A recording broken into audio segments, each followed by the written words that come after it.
Good morning once again. So thank you for keeping time. Once again, we welcome you to our virtual training on emerging issues in the pension industry. So I think we can go ahead and start. I can see we have a few people still joining us. Thank you so much. Because of time, we'll have someone pray for us and then we officially kickstart the session.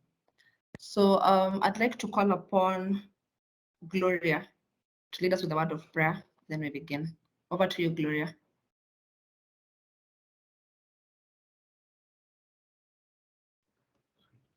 Good morning, everyone, and welcome to our free virtual training. Kindly let us believe and pray. Dear Lord, we pray that you carry us through this virtual training. Even though we are not all in the same room, we pray for harmony. Father Lord, we thank you that your presence is with us right now. Today we give you our hearts, we give you our minds and our lives, dear Lord. Come speak your words of life into our beings, and we pray that you will deepen our comprehension, Lord. Broaden our thinking and transform our understanding of what we are about to learn. We pray this trusting and believing. Amen.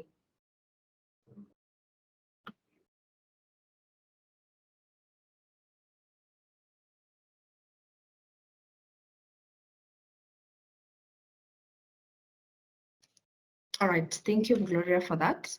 So today we have exciting topics lined up for you. We have 3 speakers. So just to take you through the program, we'll have David Boni take us through the trustee remuneration. He's already joined us. And then after that, we'll have Stella Ojango. And then finally, we'll have CS Ronald to take us through the financial bill. So before we dive into the topics of the day, I'd like to just go through a few housekeeping issues so that we make sure that we run smoothly in terms of our engagements. So if you have any technical difficulties during this virtual training, please use the chat box. Technical committee with us who will respond to you if need be. Also, let's mute our microphones so that we avoid minimal disruptions, and active participation is encouraged. We have the best speakers in the industry, so let's take advantage of this and ask questions. And finally, we will share the slides of the webinar after the end. So in case you have anything that you need clarification on, unless it's very burning, you can raise your hand. Otherwise, we really encourage using the chat box or waiting for the Q&A session at the end of the virtual training. All right, so we have Mr. Godwin Simba, the Executive Director and Lead Expert at Finnet Trust, who has already joined us.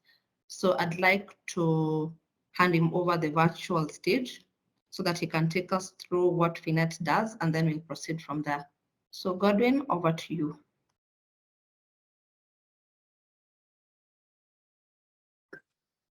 Thank you, Aurelia. Perhaps I can project.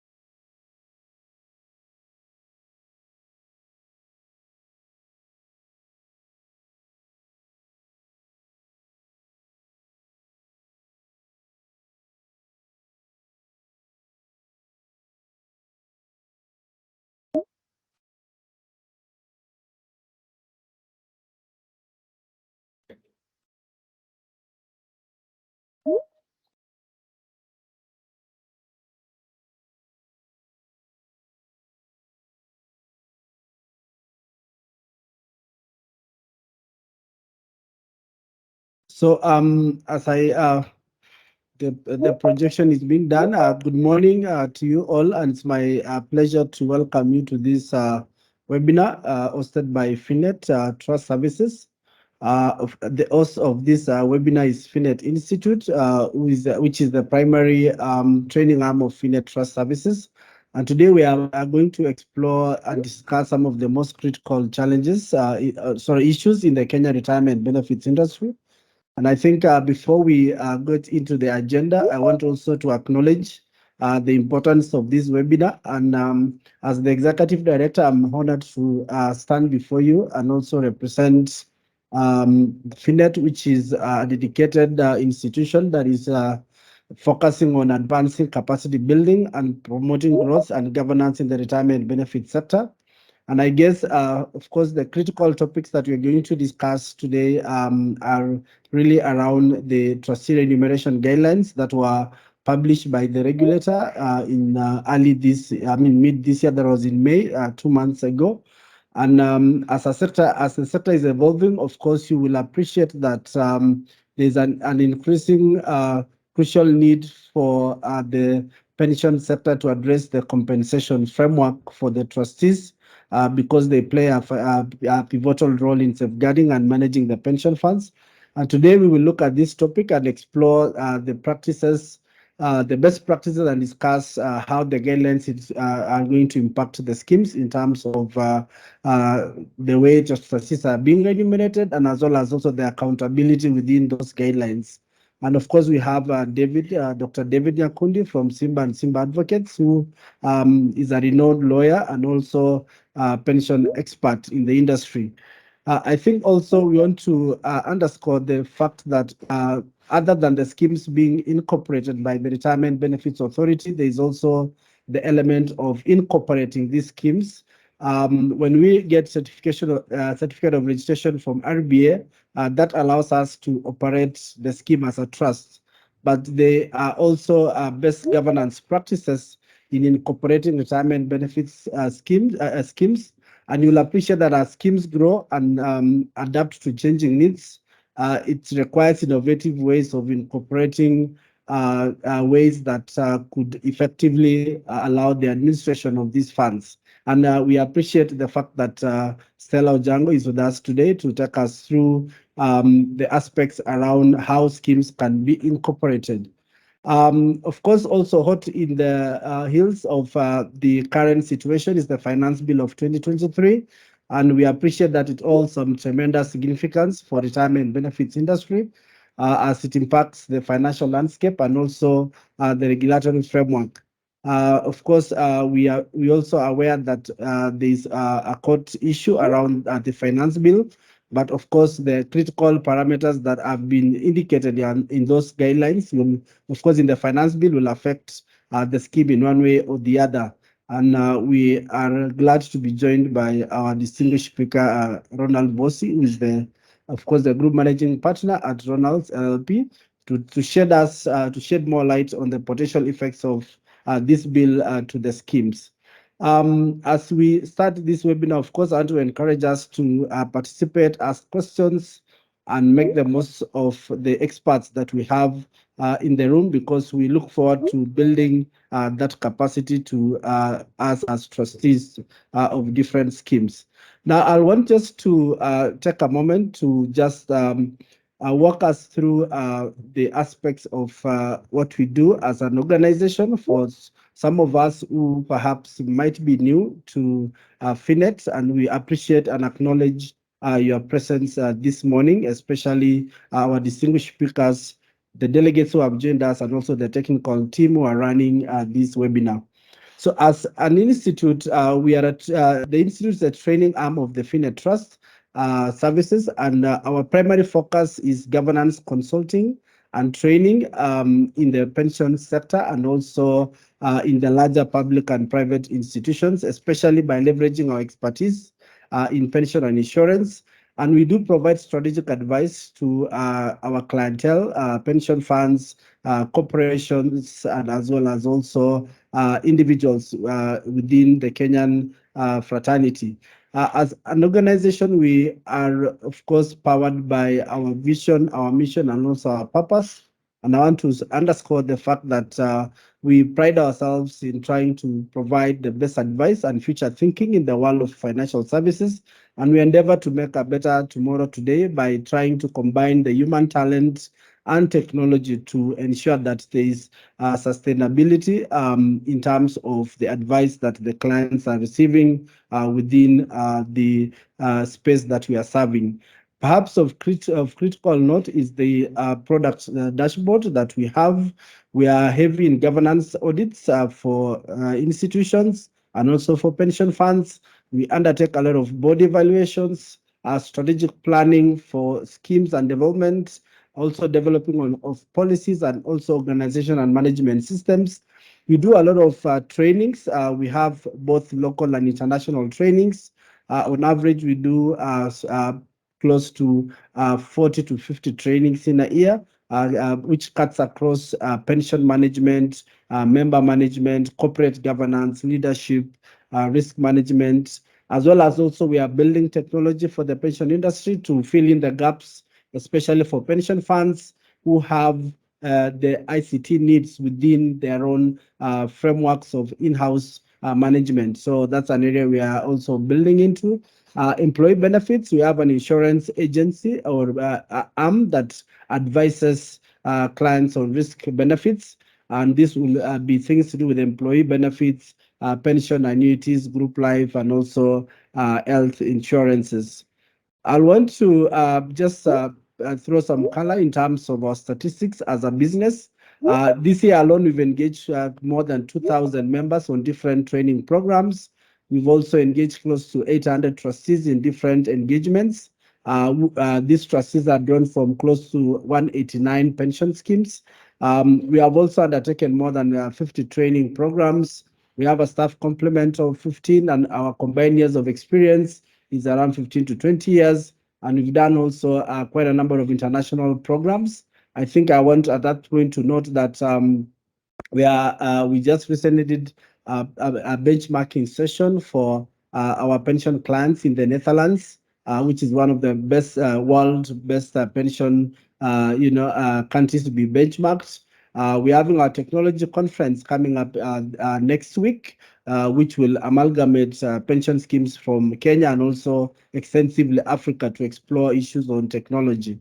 I think we also have collaborations both locally and internationally.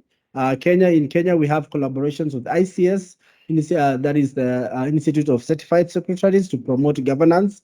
And also we have our international partners that provide continuous engagements or continuous leveraging in terms of partnerships. I think some of our clients you may be able to look also relate with. I don't want to really go much into that. So as we kick off this session, I want to appreciate all of us for taking time to be with us. And I want to encourage that we participate and engage extensively during this forum. Thank you for joining and enjoy the webinar. Thank you very much. I'll hand over to Aurelia to proceed to the rest of the program. Thank you.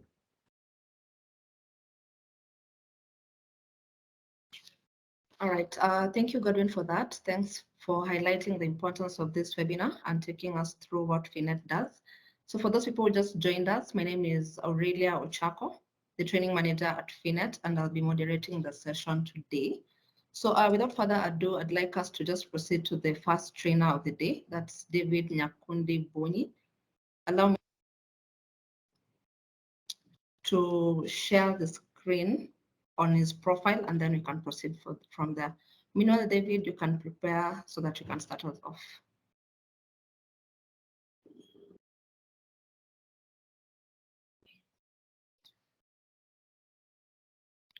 So do I start? Not yet, just give me a minute. Okay. All right. All right, I believe everybody can see my screen. So David Boni is a partner at Simba & Simba Advocates. He heads the pension law division under the commercial and corporate law department. He handles a broad range of pension law issues, including provision of advice on pension establishment and licensing, compliance with Retirement Benefits Act and related legislation, pension governance strategy, and the investment requirements under the law.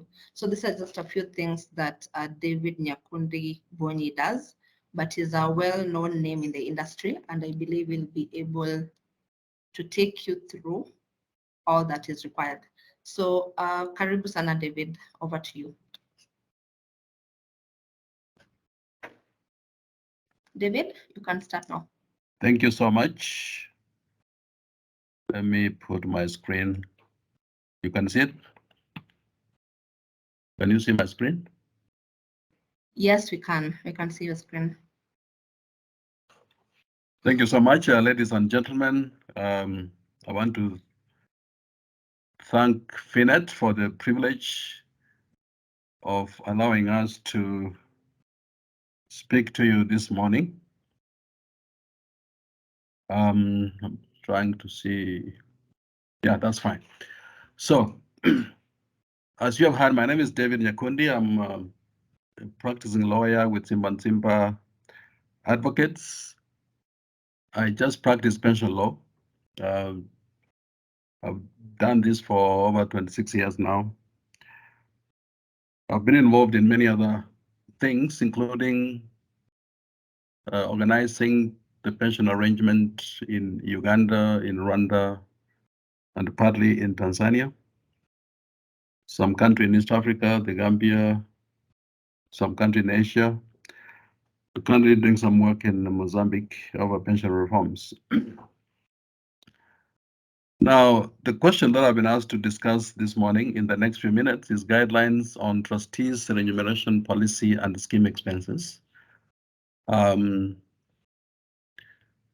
What comes to our mind when we look at this topic is, while we appreciate the amount of work trustees do,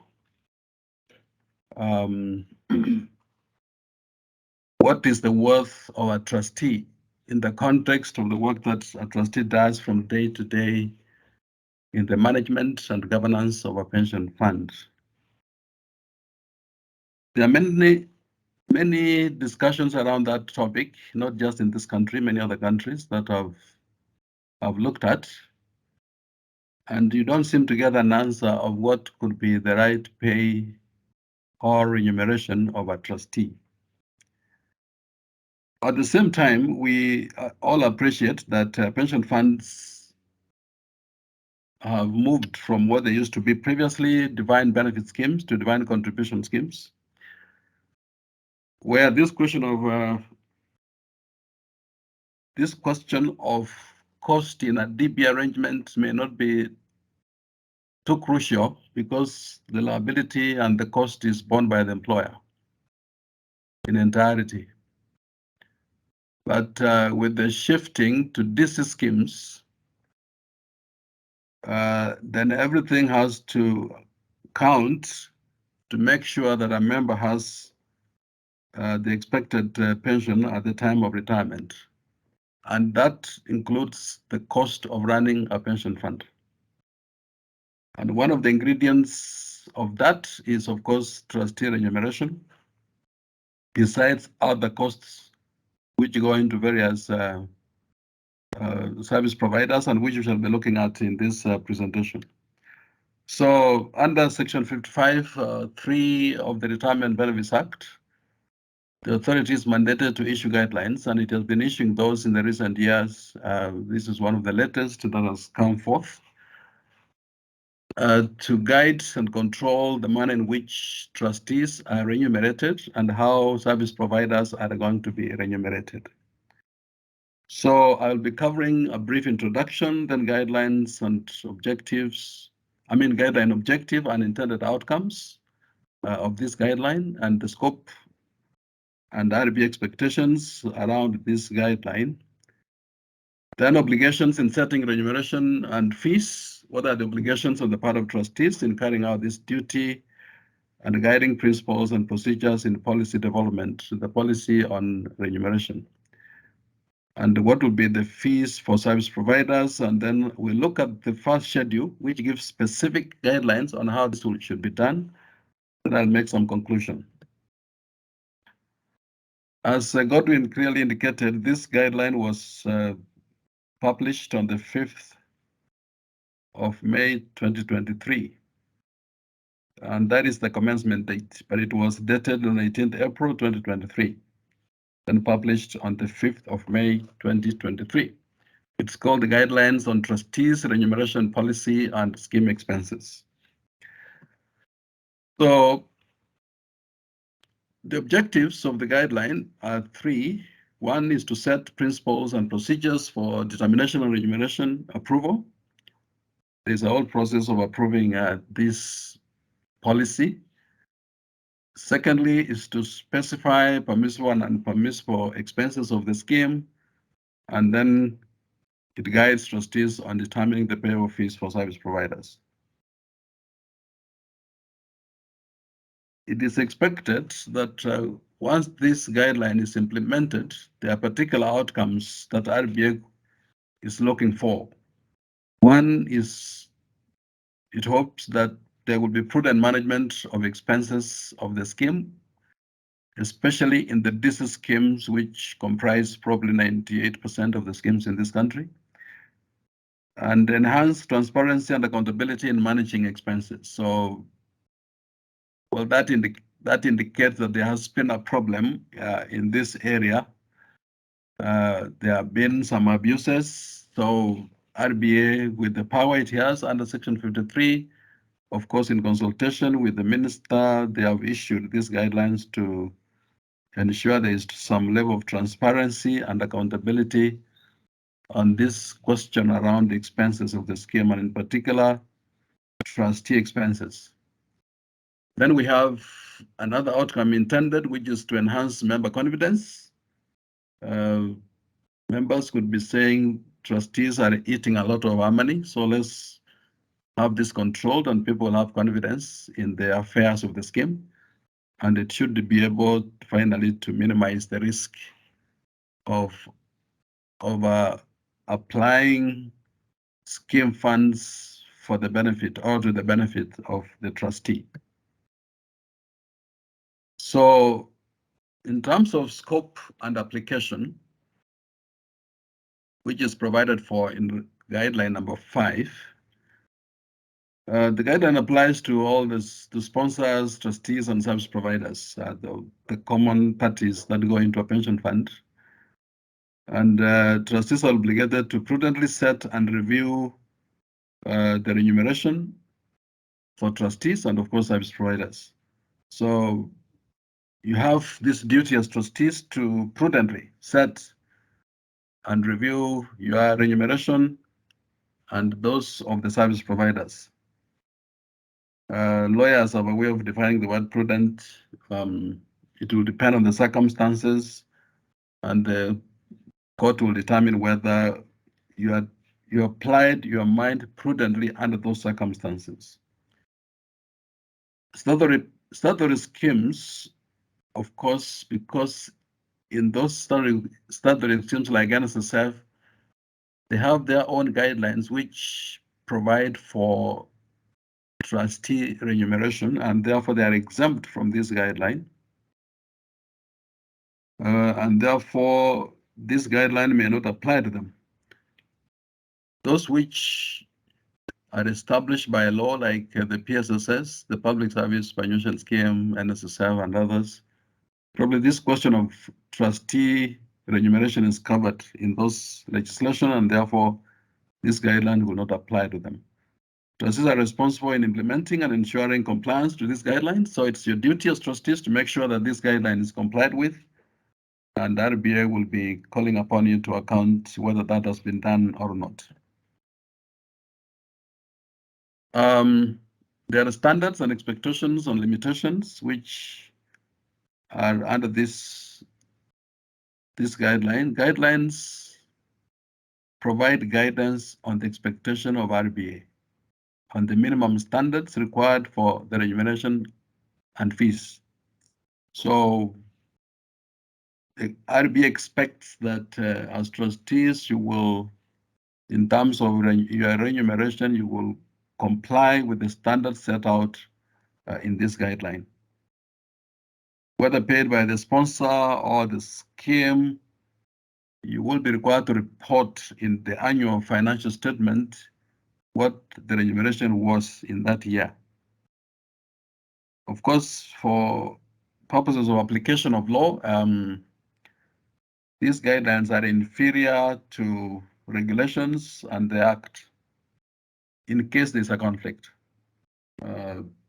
So if we are going to find a conflict between what the regulation makes, the retirement benefits regulations, And this guideline, then you should remember that this guideline is inferior to those to the Act and also to the regulations. So what are your obligations in setting remuneration and fees as a trustee?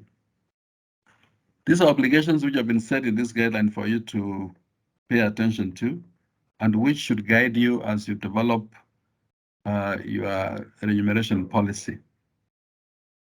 First, your annual budget as a trustee should clearly provide for trustee remuneration and expenses. So if there is going to be an item, RBA will want would be interested to see is whether the budget that you have developed for any given year has a line on trustee remuneration. That is the starting point. So in setting trustee remuneration, trustees shall participate in developing the policy. So you need to find time as trustees, have an agenda item to develop the trustee remuneration policy and ensure remuneration is sufficient to retain trustees. That is interesting because we shall be seeing shortly that there is now a need to have independent trustees who may want to be paid professionally for the service they render to a pension fund. And therefore, the remuneration you will set should be sufficient to retain trustees in office to render this critical service that must be rendered to pension members. Of course, as you determine what is sufficient, then you have to look at the appendix, which you'll be looking at in terms of the parameters the guideline has issued as to how much remuneration to be paid to a trustee. And trustees are to be paid allowances set out in the policy. So you may not decide out of the blue the allowances that a trustee will be paid. Everything must be within the policy, which you must develop using this guideline. And of course, amend the policy with the member approval every 3 years. So every 3 years, this policy needs to be looked at and then amended accordingly.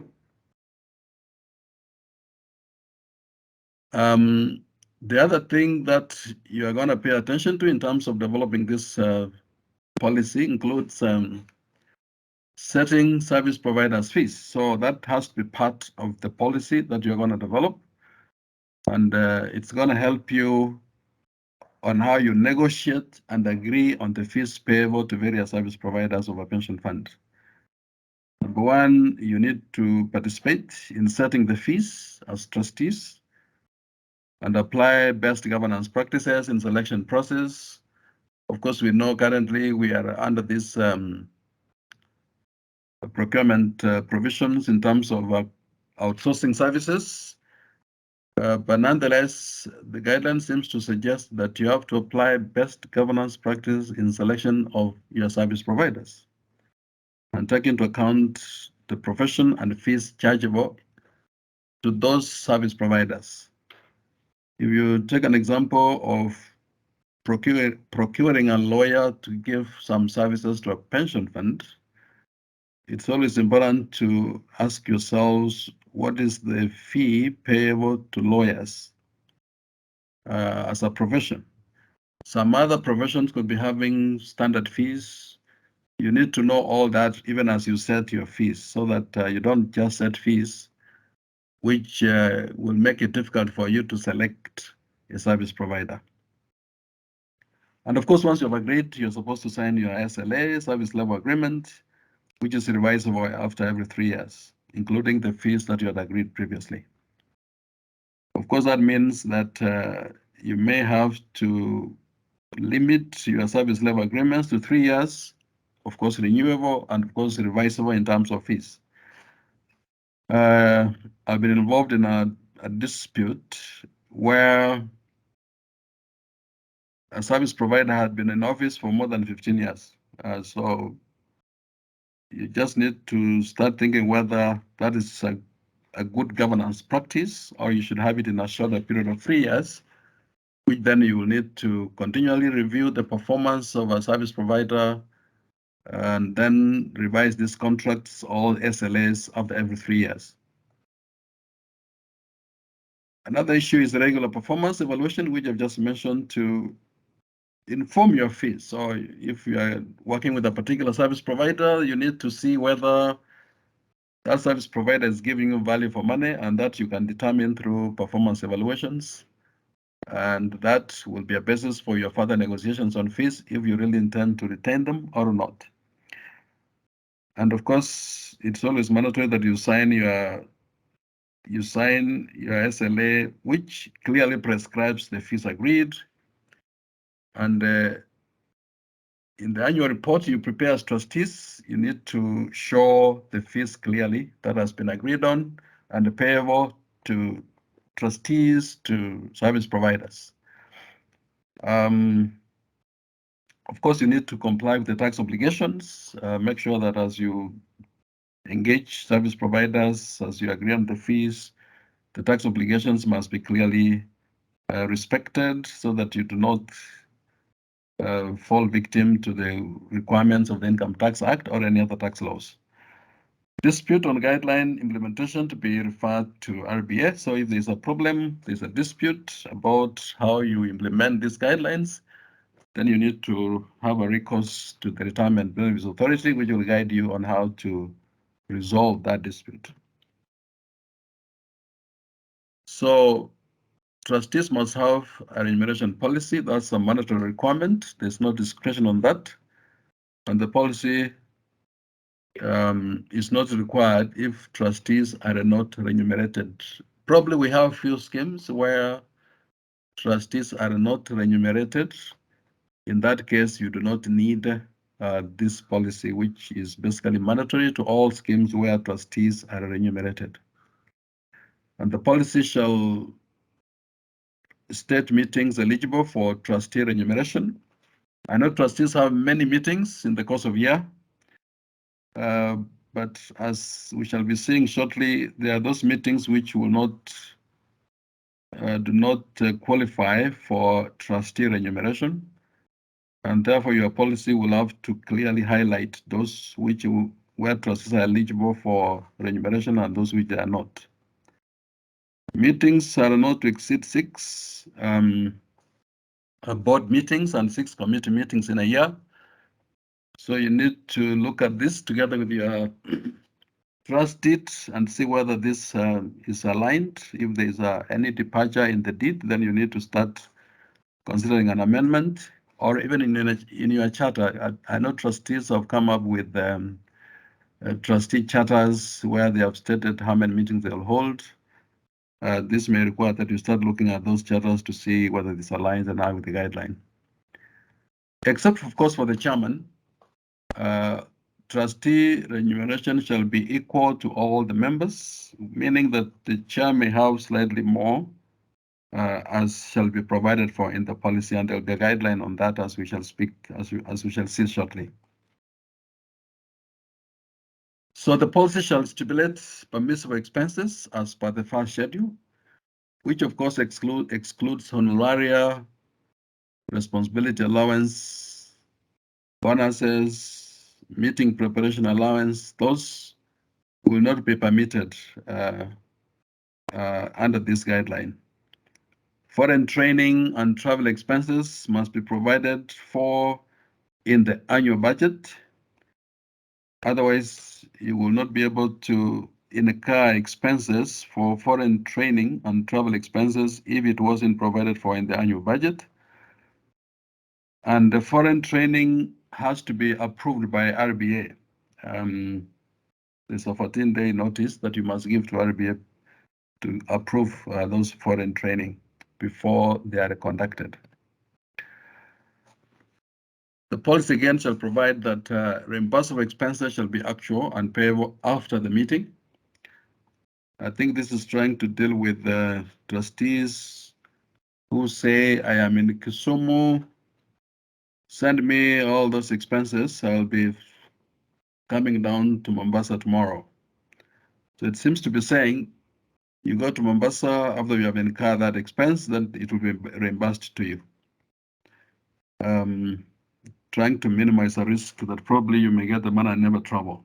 Then you start, the administrator starts looking for the money to return it to the scheme, and sometimes that may take time. Trying to make sure that you incur cost before it is reimbursed. So adjourn meetings to a later time in the same day do not attract separate sitting allowances. So if you start your meeting in the morning, you don't finish it, you proceed on later in the afternoon, that is one meeting for purposes of sitting allowance. You're advised to hold meetings in principal office of the scheme to avoid much cost outside the office, and meetings outside the principal scheme office to be justified in writing. So you have to resolve why you must hold your meetings outside the principal office of the scheme. The annual budget to cover all expenses and remuneration that you anticipate to incur in the course of year. And of course, RBA has provided for, even in the occupational schemes regulations, may demand to see the budget that you had prepared for yourselves in any given year. The policy further provides that trustee remuneration to be set as a fixed amount, not exceeding the amount set out in the first schedule. So it's not going to be a percentage, it's going to be an actual figure of what is going to be paid, and the budgeted expenses to be incurred by trustees in attending duly constituted meetings as per the first schedule. So those expenses must be the ones incurred by a trustee who attended a meeting which is eligible for some allowances. Frequency, cost of training, conferences, and retreats of the trustees needs to be provided for in that policy. And that has to be clearly written down and known before all those costs are incurred. No sitting allowance when or on training. Conferences, retreats. If you are going for a training, if you are going for a retreat, and all those do not qualify for sitting allowance because you will be paid your applicable per diem for that purpose, and you are acquiring knowledge. So you will not be paid as a trustee sitting allowance for attending trainings, conferences, retreats, and all that. So the guiding principles apply to a trust corporation. That's what seems to be applicable in the guideline, but of course I've got a question there. How that applies to a trust corporation which has been procured under procurement law, and then you have agreed on the fees probably outside what is provided for in the guideline. I think this may be clearly or simply explained by RBA that a trust corporation may not be subjected to the fees which have been provided for in these guidelines.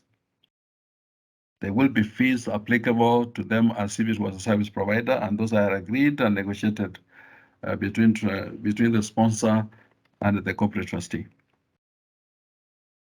So experts on or independent trustees to be remunerated according to their expertise and performance.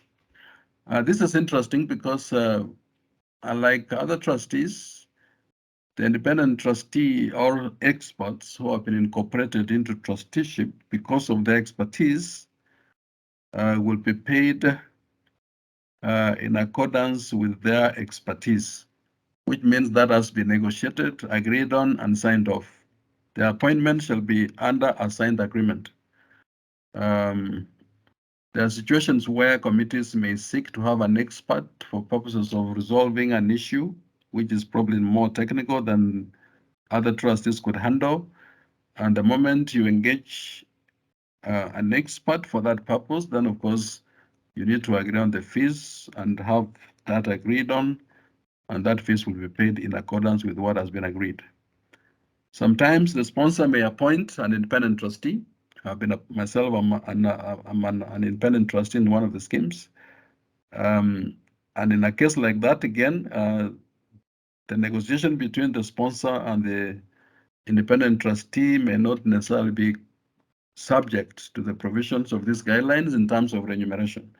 That may be an issue which is discussed and agreed between the sponsor and the independent trustee, and upon agreement, that will be the fee payable or the remuneration payable to that independent trustee. So if trustees are not remunerated, the financial statement should state so that your financial statement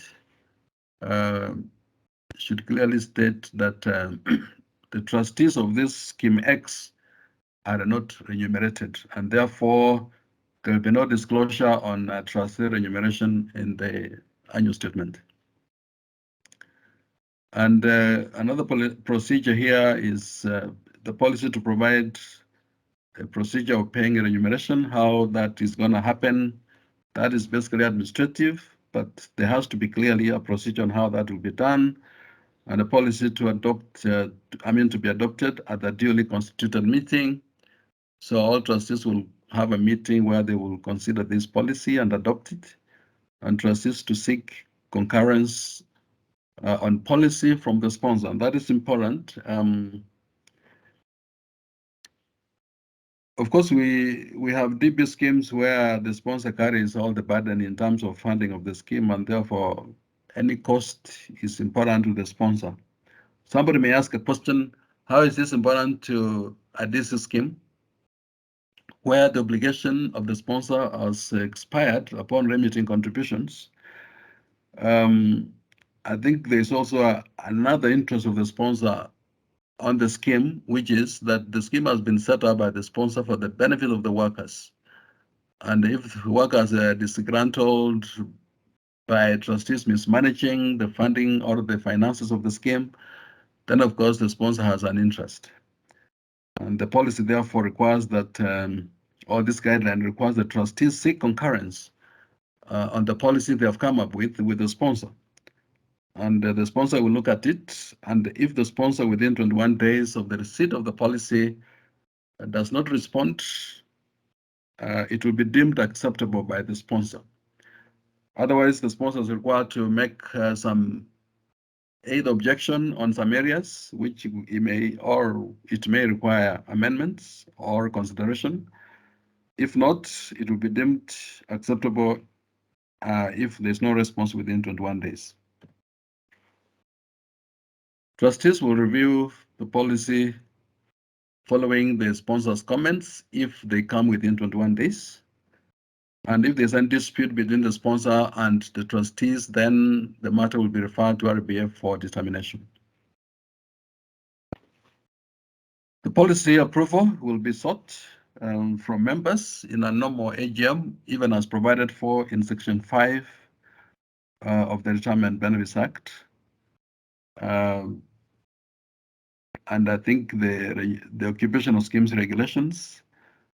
So the policy review shall be done after every 3 years. An AGM notice to include the proposed rates which members are supposed to consider in an AGM. I'm not too sure how trustees, how members will react, the natural reaction of members to an increase of trustee remuneration as part of notice. I'm sure they will prepare very well to meet you during an AGM, and you'll be able to answer all manner of questions which members will ask. So members to be invited to submit their views within 7 days before the AGM. Those who may wish to make some observation about the recommended rates will do so. Others will not, and probably the bulk will not, and they will face you during an AGM with a number of questions. So you will not be able to bar members raising the question of the rates that you have proposed for yourselves at an annual general meeting from the floor.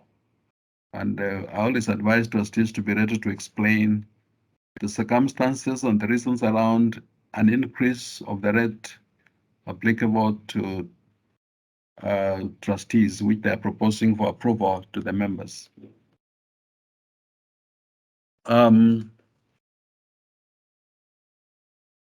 Just a minute, I think there's a problem here. Yes, I think I repeated the first item.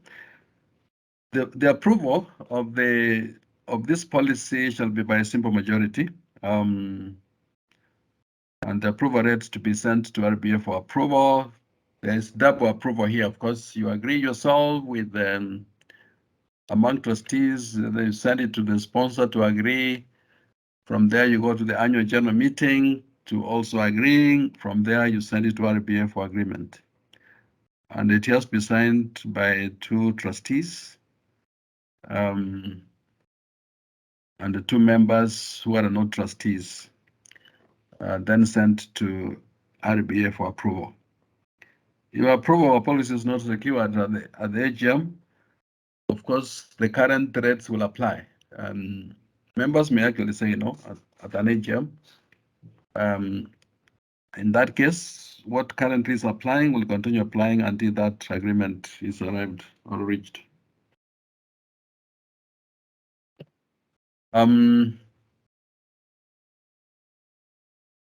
Just to move quickly so that we are able to finish this in time. The basis for setting service providers fees, which is critical and required under this guideline, includes you need to consider the quality of service provided so that may inform the fees you will pay. And for example, the trust corporation, you may use various factors to determine the fees of service providers, and that has been provided in respect of each one of these service providers. For example, a trust corporation, you may use the one value, the number of members, with a capping on the fees payable, or a contribution received, or any other prudent basis. The same applies to administrators. One value, contribution remitted, number of members with a capping of fees. Fund managers, a slight difference. Of course, there's fund value, but also investment performance could be a factor, which you may consider as a basis. You may use members, but with a capping or any other prudent basis. When it comes to custodians, it's a transaction cost for scheme activities. There are various transactions which custodians incur as they complete trade.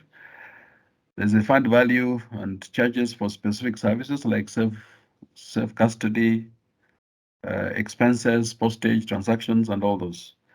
So all these things will come to play as you come up with your policy as to what you will consider for purposes of determining the fees of a service provider.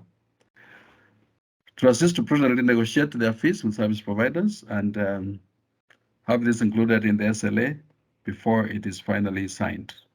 Of course, as you engage service providers, avoid any conflict of interest. That is clearly provided for in these guidelines. So RBA may carry out an evaluation in compliance with this guideline to see whether you are actually complying with this guideline. Trustees may require trustees remedy a material departure from the guideline. If you have completely departed from this guideline, you may be required to remedy that departure by RBA as an order. So say for schemes under trust corporation, all schemes shall ensure that a remuneration policy is developed within 12 months from the date of commencement, which is the 5th May 2023. So basically, what the first schedule does is to set parameters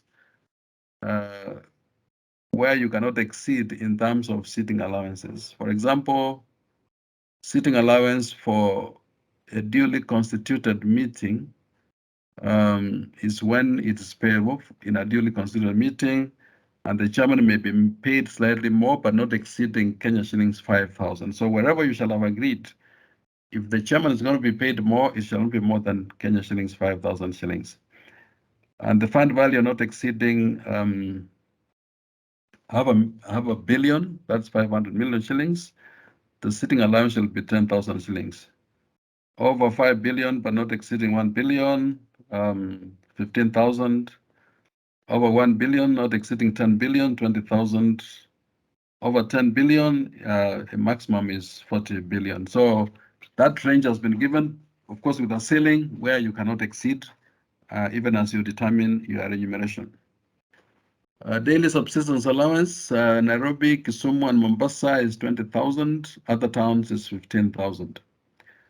I do not know why they do not include Nakuru because it's one of the cities, but probably it may be an issue of timing. Foreign accommodation and allowance, use the rate of stipulated in the UN daily rates allowance.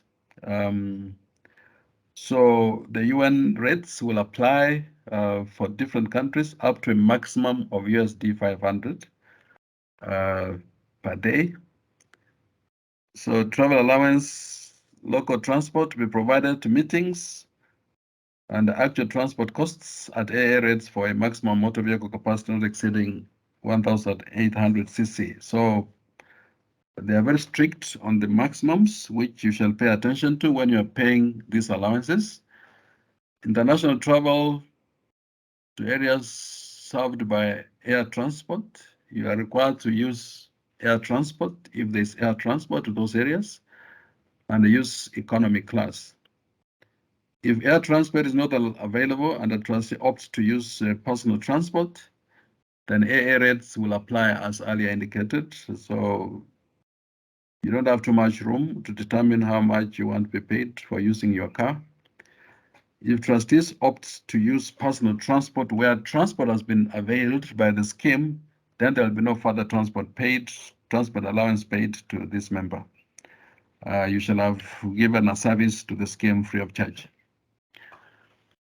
And the training expenses, they should not exceed 5 days, excluding the dates which have been provided for the DTBK at the College of Insurance.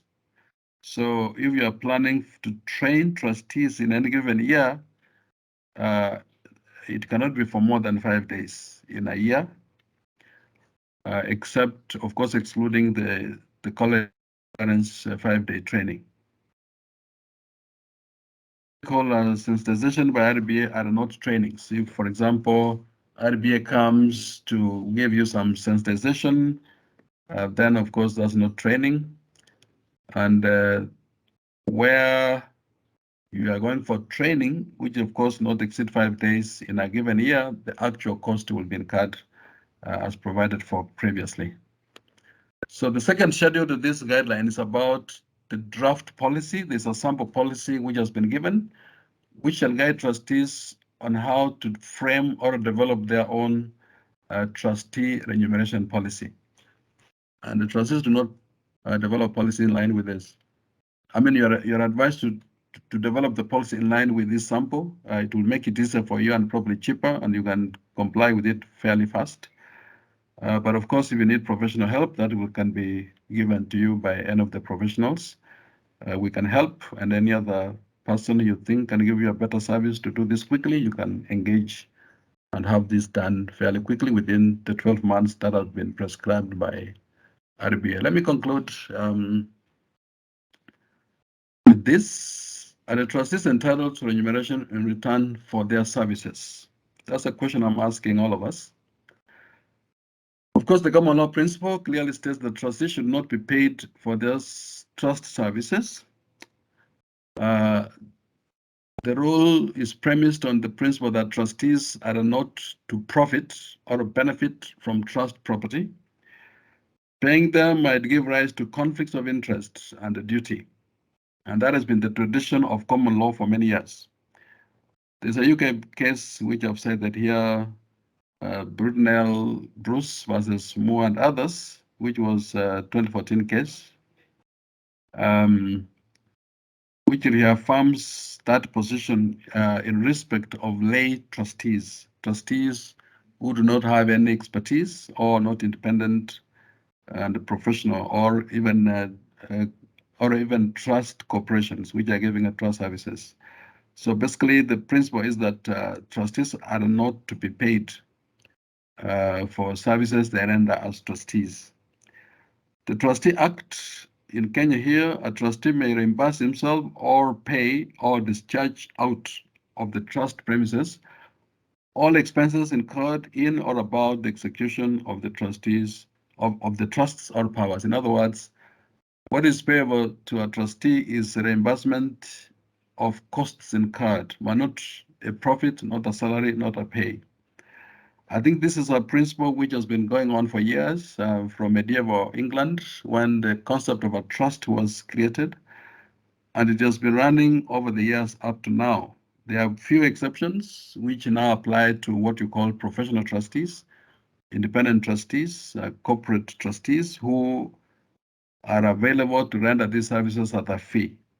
But for lay trustees, that's what is I think RBA is doing in the guidelines to make sure that you do not make profit, but you are reimbursed for attending a meeting. You are given facilitation to attend for a course, but not for profit. So has this old principle changed? Is the question I want to leave to you trustees to think through. Whether time has come now for trustees to demand for actual remuneration or pay. Thank you so much. We can now engage.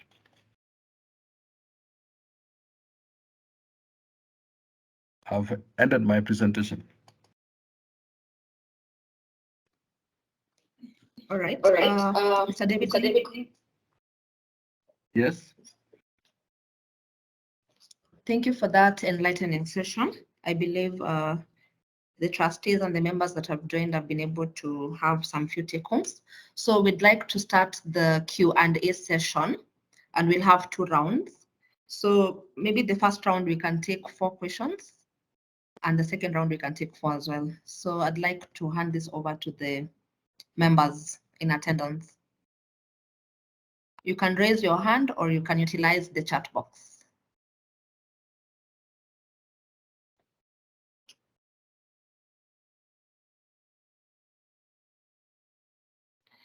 I know this is a very timely topic right now, so I'm expecting some interesting questions from the presentation. Oh, there's a hand up.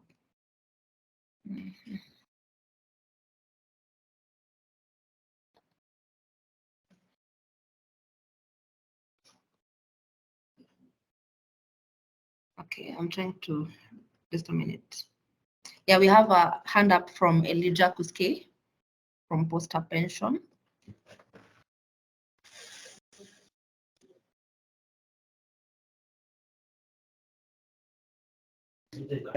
Thank you, Elijah. Aurelia, and thank you, Nyakundi, for that elaborate presentation. My question regarding training, the 5 days of training. Does training include seminars, workshops, conferences? Yeah, maybe clarify that.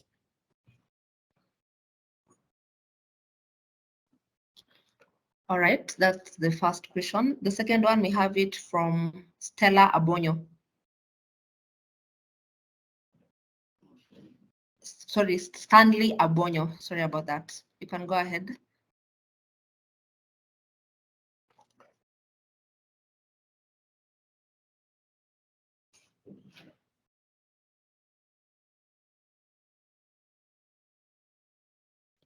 Stanley, are you able to utilize the microphone?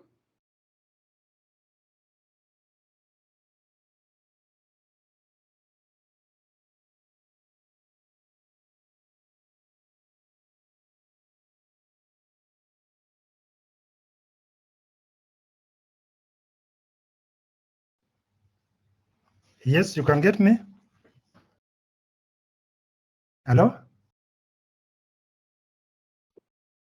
Stanley, Yes, we can hear kindly you. go You ahead. can proceed with your question. Yes, no. Just a simple question. You've given a schedule on how to negotiate the charges with the service providers, but you just mentioned a percentage. I wish you could give a detail because it was not coming out so clearly. That is what I wanted to ask, because you've mentioned a percentage on the value. That is not coming out so clearly. I think we had a similar challenge when we were negotiating with our service providers. As we are just using the base, that is the past charges as our base, but it was not coming out so clearly. Again, there are issues to do with the legal services, which can be offered by the legal counsel. That is also, I wish you could also guide on how such fee can be negotiated. I think that is it. Thank you. All right, thank you, Stanley, for your question. I believe he's noted it down. So there's also a question from the chat box from Ikal. So he's asking, does RBA really have to approve remuneration that has already been approved? Just a minute. Let me read it out again. Does RBA really have to approve remuneration that has already been approved by the sponsor as well as approved by the members? Or should they that note? Wow. David, have you noted that question? Yes, I've noted that. Thanks. You've noted it. All right. There's also another question from Joe. Is there a capping of the trustees' remuneration? Yeah, I think you can answer those first and then we'll proceed. Okay, thank you so much, Aurelia. Let me start with the last one. Capping on remuneration. The first schedule to the guideline is basically capping, giving you where you cannot exceed. So the answer is yes, the remuneration is capped. Depending on the size of your pension fund, you cannot go beyond a particular figure that has been set in the guideline. Starting with 10,000 all the way to 40,000, depending on the size of the fund. Secondly, on the why should RBA approve a policy, a remuneration policy which has been approved by the sponsor, members, and all that? I think it's because there's a provision in the Section 5 of the Retirement Benefits Act. The justification for it, not too sure. But because they have a statutory mandate to do so, I guess that's why whatever has been agreed at the AGM must be sent to RBA for final approval so that we can be able to start using that policy again. That is basically the reason, but as I indicated earlier in my presentation, the approvals are quite a chain. You have to agree among yourselves as trustees. Secondly, you present it to the sponsor for approval. Then you go to the AGM, then finally with the RBA. So it's a whole chain which basically is intended to make sure that this thing is compliant with the guideline and has been agreed by everyone who is involved in a pension fund. But were too many of them, not too clear, but of course the law requires, Section 5 of the Retirement Benefits Act requires that RBA approves the remuneration policy.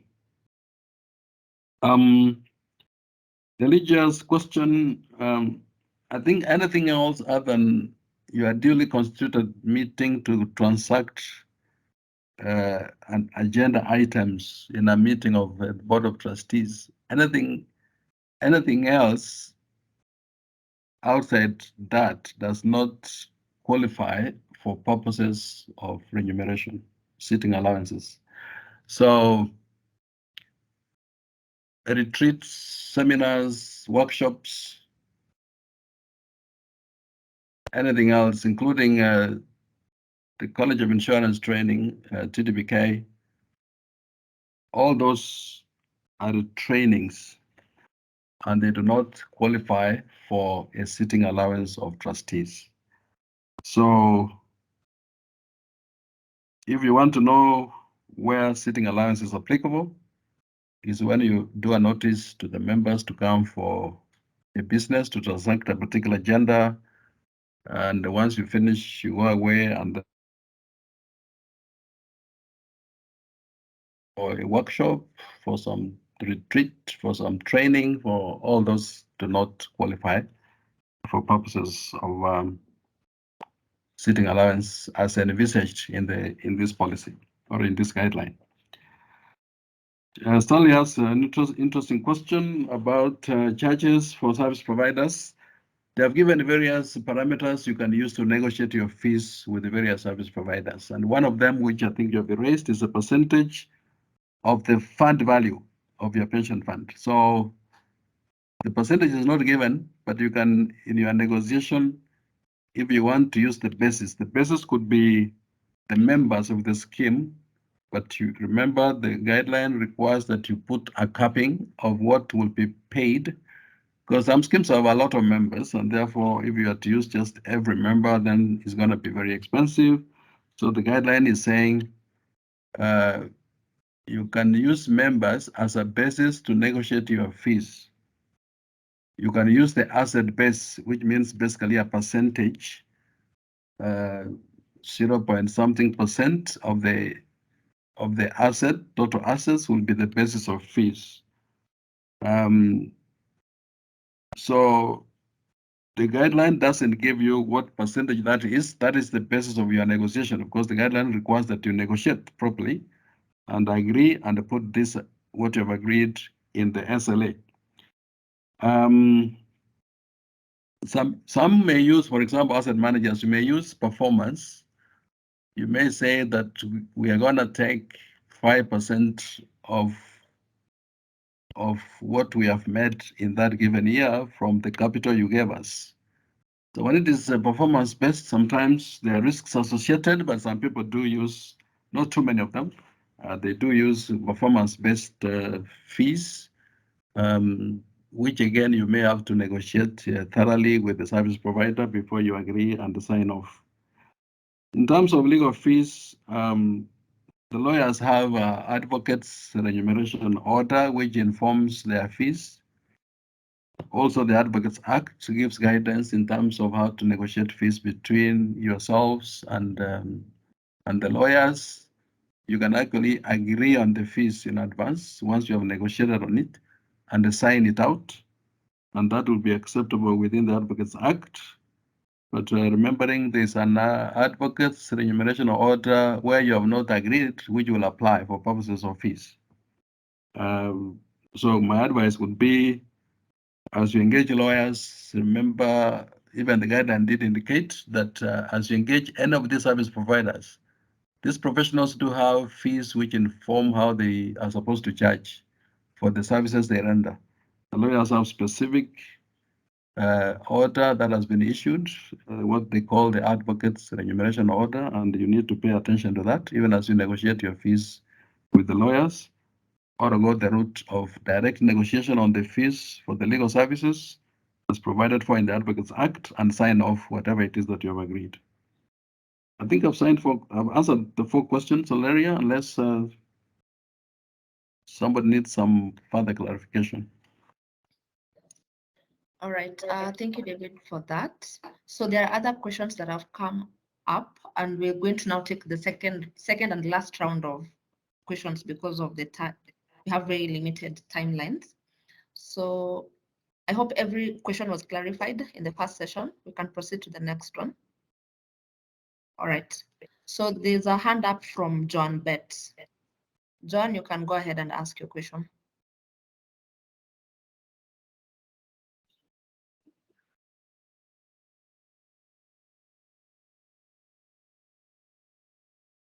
John, are you still with us? Yes, I am. All right. Thank you, Oleg, and thank you, Nyakundi. My question is still on the training.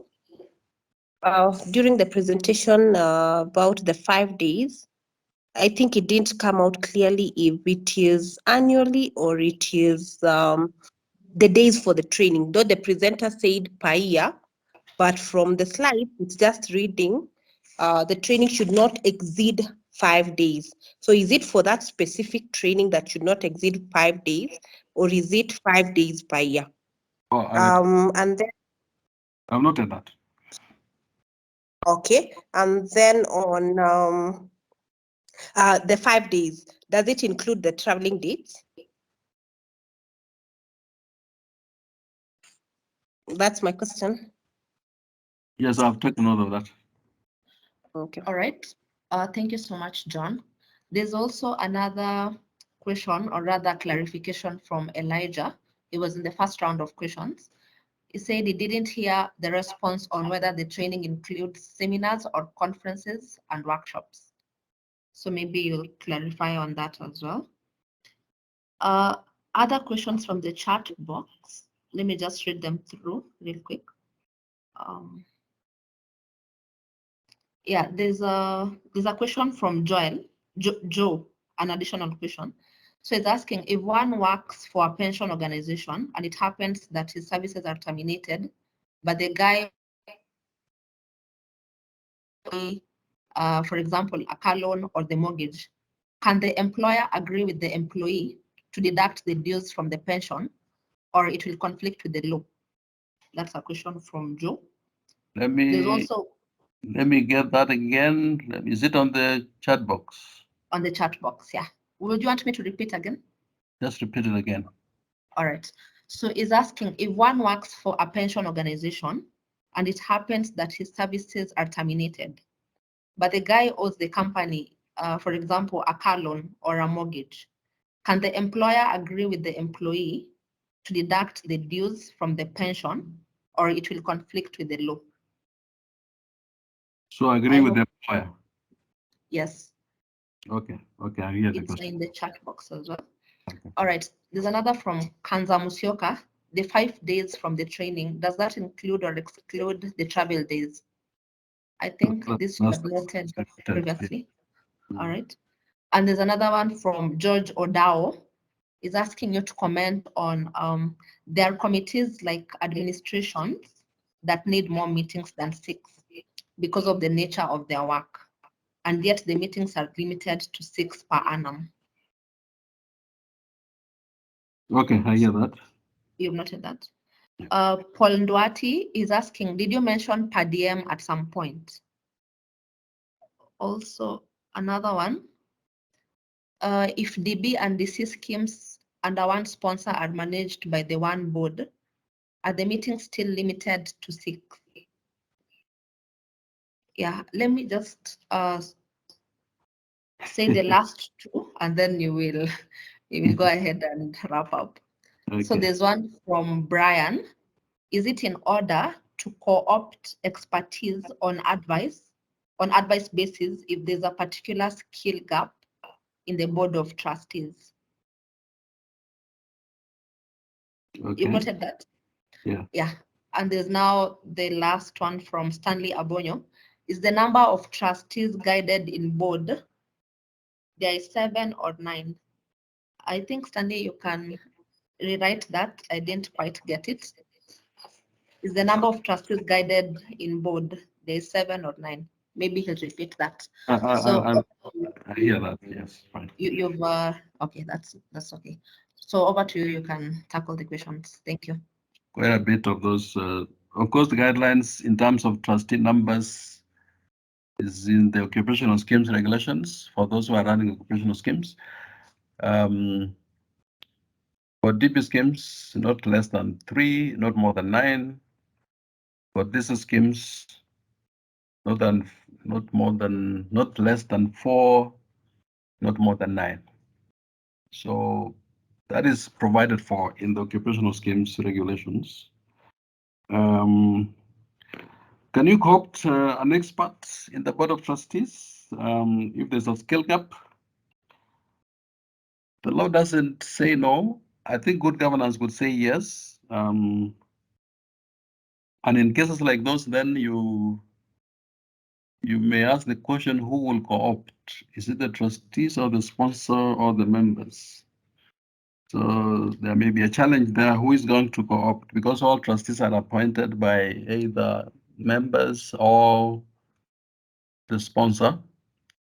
So that may bring a challenge. So a matter may have to go to the sponsor, or probably the sponsor to agree to bring that person on board for a specific period for that purpose. Not provided for in the law, but good governance could point to that need. I wouldn't give you a straight answer. From a corporate governance point of view, I would support it. But clearly, the appointing authority could be the one you need to labor with, probably in this case, the sponsor. Suppose you have one board which is looking at the DC and DB.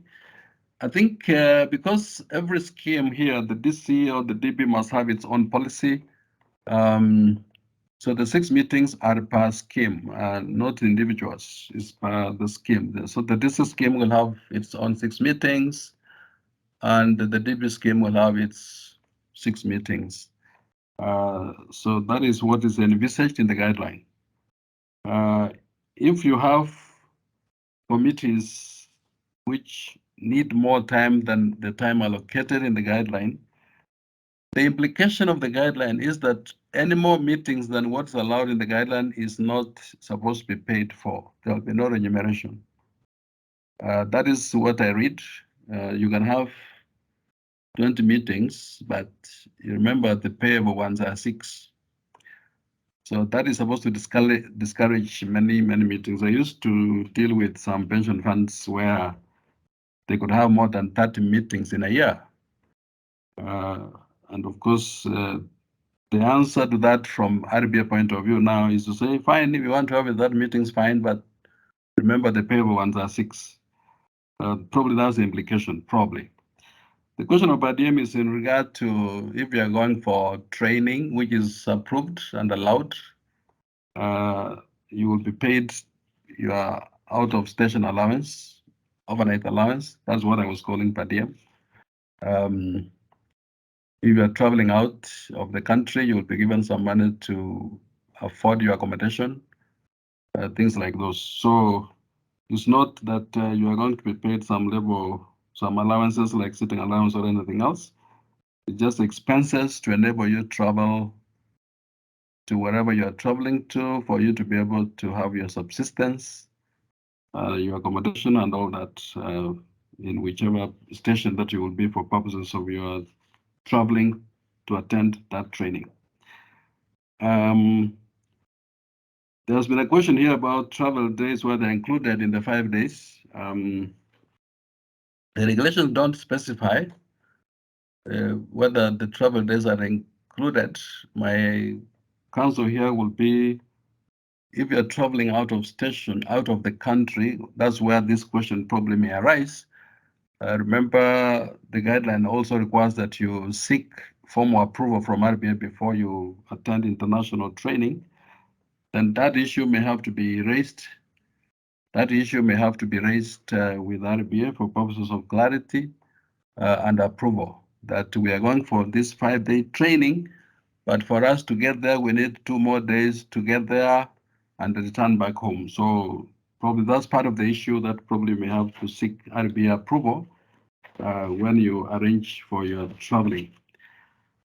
And the question which is not related to this seminar from Joe was whether you can assign your benefits to the employer in the event of termination of service if you have some debt with the employer at the time of early exit for whichever reason. The regulations are very clear. I mean, the occupational schemes regulations are clear that you cannot assign your benefits. That is an earlier development of a document which gives an employer a right to access your benefits in the event you fail to honor your obligations to the employer. If you want to do it earlier, that's not allowed. However, at the time of exit, you may choose to have your money paid in a manner you want. If the money is payable at that time, of course, the money which will be payable at that particular time to you. You may say that my 5,000 shillings, send it to X account. That X account may be an account where you are trying to sort out your loan with the employer. That's fine.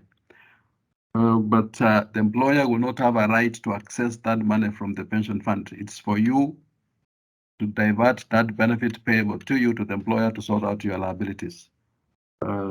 Paying attention to the point that no third person has a right to those benefits unless yourself you send it to whoever you think you want to send it to for purposes of clearing out your liabilities, and that you can do by giving specific instructions in writing to the trustees to make that payment. Usually trustees will be reluctant in most cases, even administrators. They will probably tell you You take your money to your account and pay it as you want, which probably may be an easier route to avoid issues between trustees and the employer, who may think that they have a right to access those benefits from a member's account in a pension fund.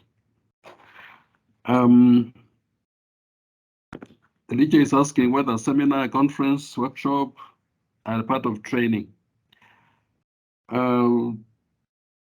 My answer would be yes. So all the seminars which are intended to equip trustees and build their capacity, conferences intended to build their capacity, workshops intended to build their capacity for purposes of getting more skills in the money they run their pension fund, they constitute trainings. And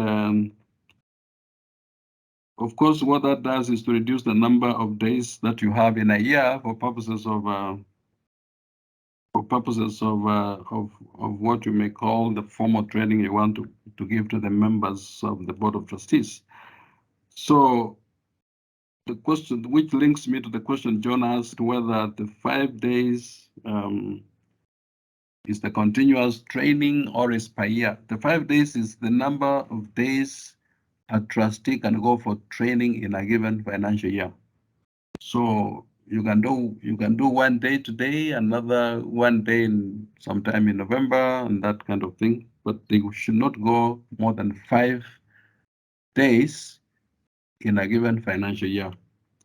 And that excludes, however, the College of Insurance Training, the TDPK.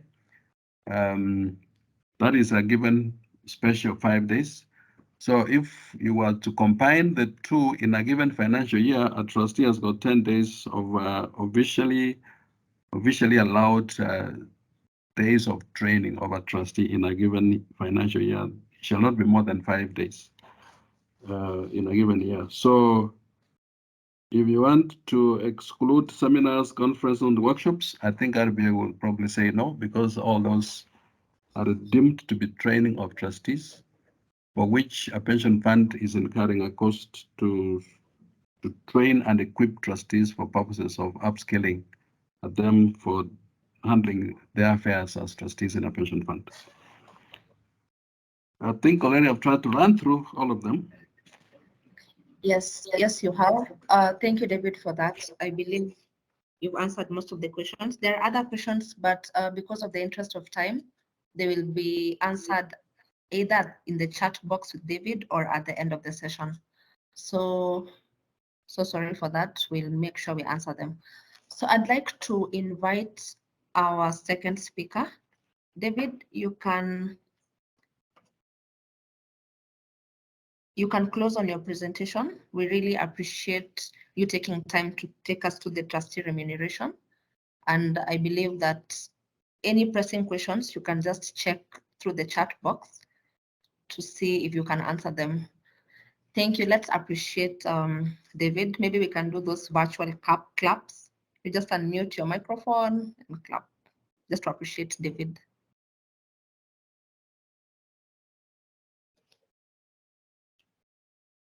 All right, David, feel appreciated. So Stella, I'd like to give you the virtual stage to take us through the training. Let me just share the screen to introduce Stella briefly.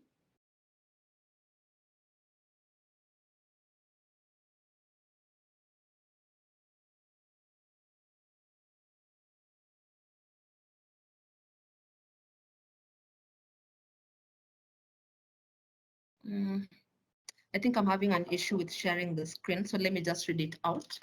So Stella is a partner at Gikera and Vadgama Advocates and head of the Nairobi office. She has a distinguished track record in delivering advice on real estate projects. This includes advice on property acquisition, obtaining requisite approvals, securing development financing, preparation of contract documents, registration and handover of developments. She has a Bachelor of Law degree from Moi University and a diploma from the Kenya School of Law. So without further ado, Stella, welcome on board and over to you. Thank you. Thank you, Aurelia, for that introduction. Stella Musembi again is my name. I work with the firm of Kikera Bagama Advocates. I'm also a certified trustee like most of us, having undergone TDPK. Aurelia, please confirm that you can see my screen. Yes, we can proceed. Thank you very much. So today I will be taking us through the Trustees Perpetual Succession Act, its impact on us as trustees, and the requirement for us to, and why it is necessary, or even why we should even take time to think about this particular act and even comply with it as far as our schemes are concerned. So I will definitely, this is the scope that I will be handling today. I'll be taking us through a brief history of this particular act. As you can see, it's a fairly old act of 1923. I bet a good number of us were not in existence when this act came into force. And then what is trusteeship as a concept? Then what are the objectives and the scope of the act as originally was 1923 and was amended and has been amended over the years. Then why it was recently amended, because it was recently amended in December of 2021. Then we will venture to look at those particular amendments that were made in December of 2021. And then the implication of those changes to us as pension practitioners in this space of retirement benefit schemes. And when I say pension, of course, I also appreciate that that also covers provident funds. And then what are the benefits of incorporation? Why should we consider it for our schemes? And then what is then required of us to comply with once we are incorporated? And then finally, just a summary of our takeaways following this particular session. So brief history. So during the colonial era, of course, we know that Kenya was a British protectorate, that we were colonized by the Britons. And that, of course, having been colonized by the British, we are then heavily a Commonwealth country or rely on English common laws. So that's why you will find that most of our laws are actually borrowed from Britain. And that is no exception to this particular law, which actually came into force before our independence. And it was borrowed from the English common law principles and statutes to govern matters trust. So in 1923, there was need to have a law of this nature, which was then promulgated and enacted by our colonial masters back then. And this has been the law since 1923 to date. And what we have done is that we have over the years been amending it to suit our particular needs, but we have never really done like an overhaul. It has never been repealed. So this is still the law, Cap 164 of 1923, as amended from time to time. And it actually came in force on the 31st of May, 1923. Then what is trusteeship? What is this concept of trusteeship? The Act looks at it from a very broad perspective. I know we are trustees of pension schemes, but it looks at it from a very broad perspective to even cover matters, trusts of charitable organizations, trust of schools. If you set up a school, you can actually register it as a trust. If you set up a society, and most societies in Kenya are actually churches. So if you set up a church, you can actually register it under the Trustees Perpetual Succession Act. If you set up a pension fund or a provident fund, you can register it. So the person who sets up a trust, in our case, is for schemes, is known as a sponsor. But in case of, say, a family trust, or even a trust that is set up by an individual, or a trust that is set up by a church, the person who sets up that trust is known as a settler. So for schemes is sponsor, for individual entities or other entities is a settler. So the settler appoints trustees to manage the trust that they have set up. And then the settler can also appoint an individual known as an enforcer. to help him manage the trust as well. And then, of course, for each trust that is set up, most of the time, a trust will have members, a trust will have beneficiaries.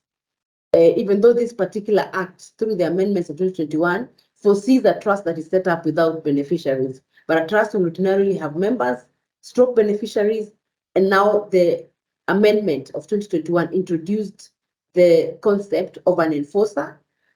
In other jurisdictions, the enforcer is known as a protector.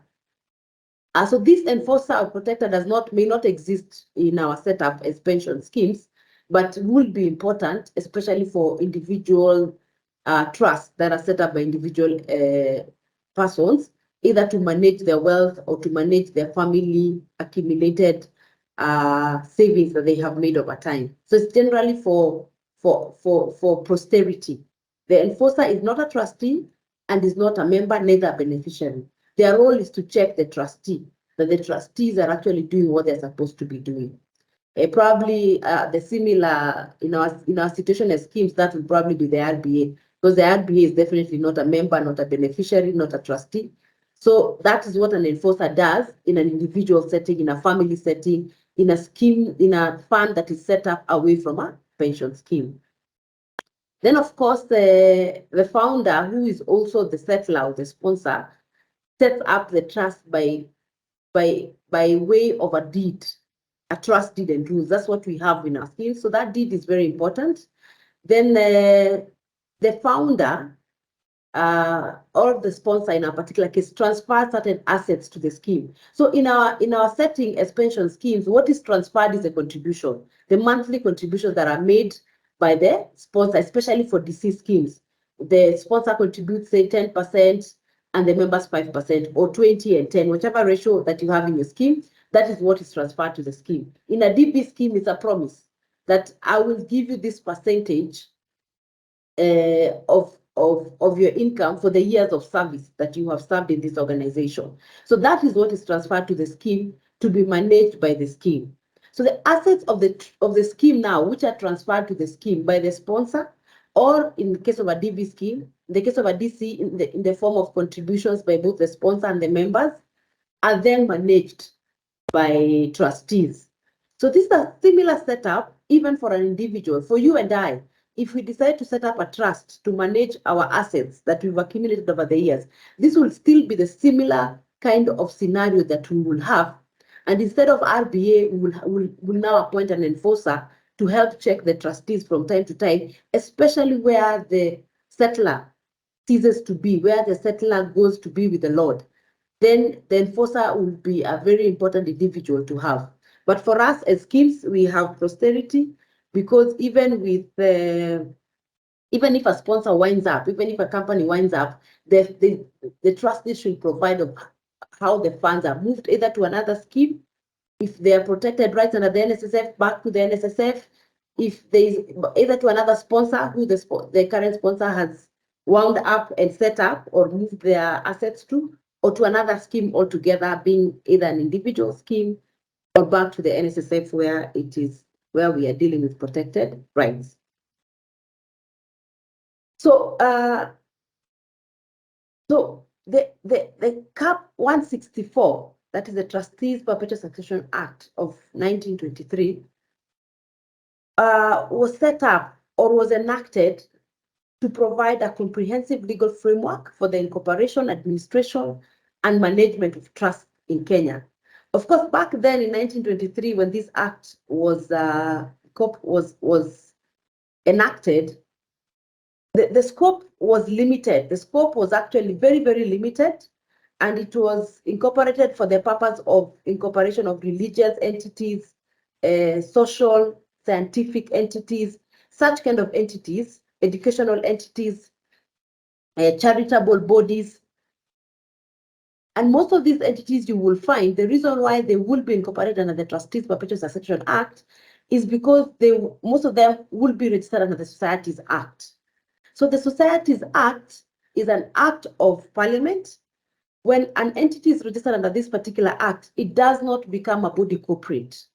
And that's why you will find, if, say, your church is registered with the Societies Act and it has a certificate, if the church wants to own property, it can only own through trustee. So you find most religious organizations would want to be incorporated under the Trustees Perpetual Succession Act to be able to own property, to be able to transact in the name of the organization as opposed to transacting in the name of the religious leaders running that organization. That same applies to educational entities. Most schools are actually registered as societies.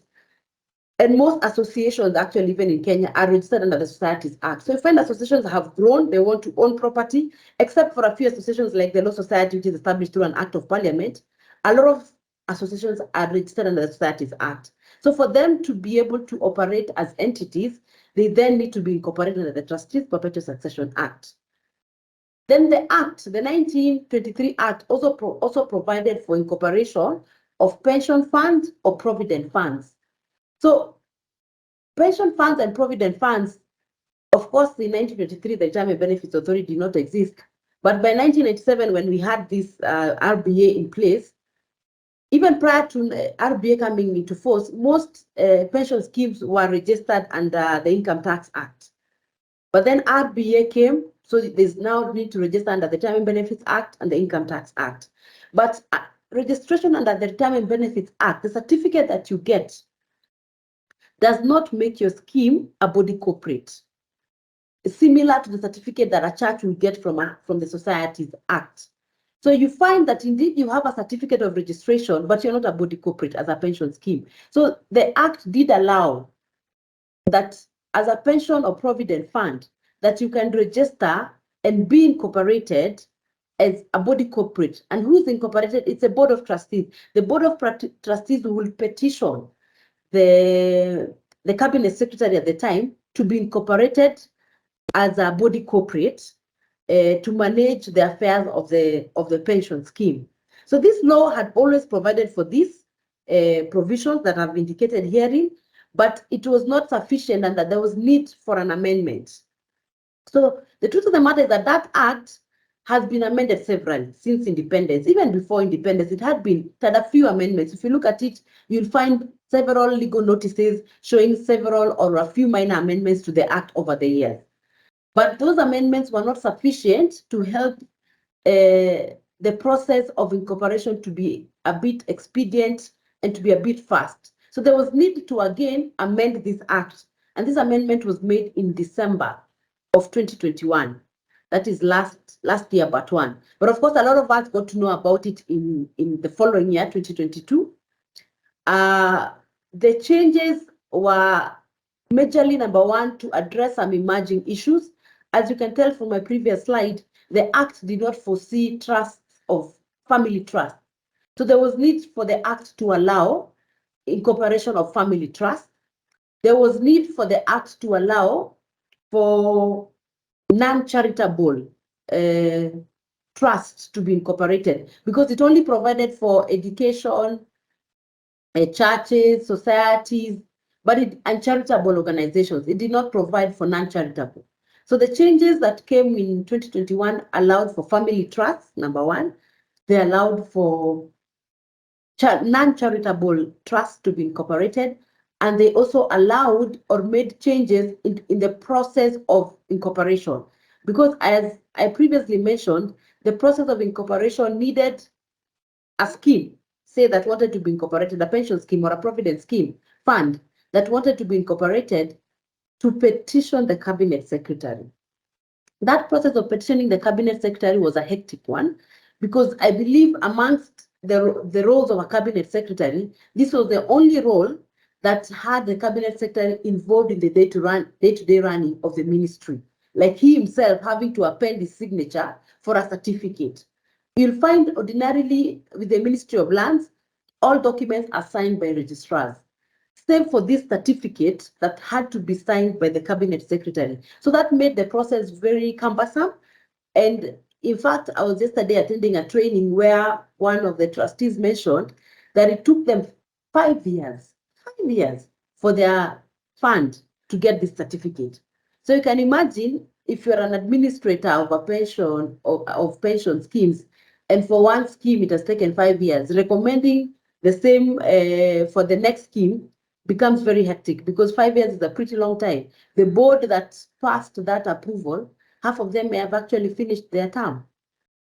So as I mentioned, in 9th of December 2021, 7th of December 2021, the changes were made and they were gazetted through a gazette notice, supplement gazette notice number 229 of 2021. And then, of course, the amendments came into force on the 23rd of December 2021. So with those changes that had now come into force in 2021, it meant that now the process of incorporation was a bit easy, or was definitely far much more easier than it had been. And then, of course, family trusts were introduced and non-charitable organizations were introduced. So we'll venture to see deeper into that. So when we talk about family trust, we're saying trust could be incorporated. A trust can be incorporated by any person, whether jointly, so that means a spouse, a husband and a wife can register a trust jointly, or as a sole individual. You as a sole individual, you can set up your own trust. And of course, you need a trust deed for your trust, similar to the way a scheme will need a trust deed. The trust that you set up as an individual can be partly charitable or non-charitable. So you can decide that I want all of my savings that I've transferred to the trust to go to my children. So there's no charity there. It is for the benefit of your beneficiaries who are your children. But then you can also decide to make it partly charitable so that a certain percentage of the income from your assets can go to a charitable purpose. And this is solely for the purpose of managing your personal estate. I know most of the time when we talk about estate planning, we tell you about doing wills. So this is an alternative to preparing a will. And the good thing about a trust is that you will set it up in your lifetime as a settler, as a person setting up the trust, as the founder of the trust. You set it up during your lifetime. You appoint your trustees during your lifetime. You nominate your beneficiaries during your lifetime. And the trust starts running when you are alive. Of course, a will, you'd prepare it when you're alive, but it will only come into force when you have gone. So the wrangles, you may not be able to foresee them. In a trust, you do it while you're alive. And you're able to see the hiccups, what needs to change. Do you need an enforcer? Do you want to appoint one? It's not compulsory. The law says you may appoint an enforcer if you wish to appoint one. And then, of course, this amendment was majorly to preserve and manage family wealth for multiple generations. And this is a good thing because when you compare to a will, when you do a will, if your asset value or your estate is worth $1 billion or say 10 million and you have 3 children, then that's 10 million divided by 3. So that means each child gets about 3 million. But if you put it in a trust, then it is retained and managed as a portfolio of 10 million for the benefit, so that the income that is generated is for the benefit of your beneficiaries as a total asset portfolio of still 10 million without having to divide it. The only thing is that the trust should not be a trading entity. So that means you may need to incorporate a few companies that trade on your behalf, and the benefits or the returns from the trade are sent to the trust. Then the trust administers those by way of distributing to the beneficiaries. So further changes that were brought by the amendments was the transfer of most of the minister's functions to a principal registrar. So previously, as I said, the Act talks of a minister, but right now the term has been changed to cabinet secretary. So the petitioning to be incorporated as a body corporate under the Act the petition was to be addressed to the cabinet secretary, who will then issue you with a certificate of incorporation. Since the changes in December of 2021, the roles of the cabinet secretary, as far as the incorporation of trust is concerned, have been transferred to a principal registrar. And then, of course, appointment of trustees, varying conditions or directions contained in the certificate of incorporation, approving the common seal, overseeing change of name in case you want to do a change of name of your trust. In the event you want to dissolve your trust, all those responsibilities now have been moved from the minister to the principal registrar.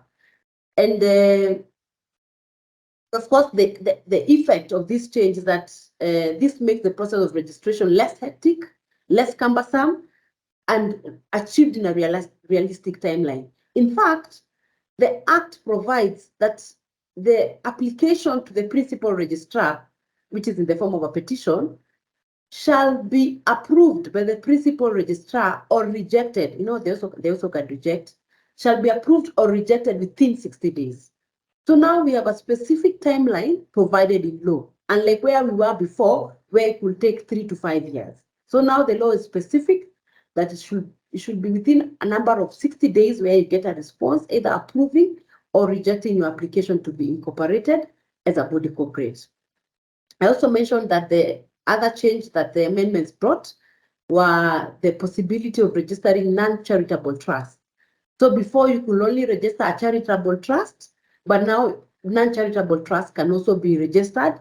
And the Act says that the non-charitable trust can also be registered whether there's a beneficiary or not, provided that the purpose for the creation is specific, capable, is specific and capable of fulfillment.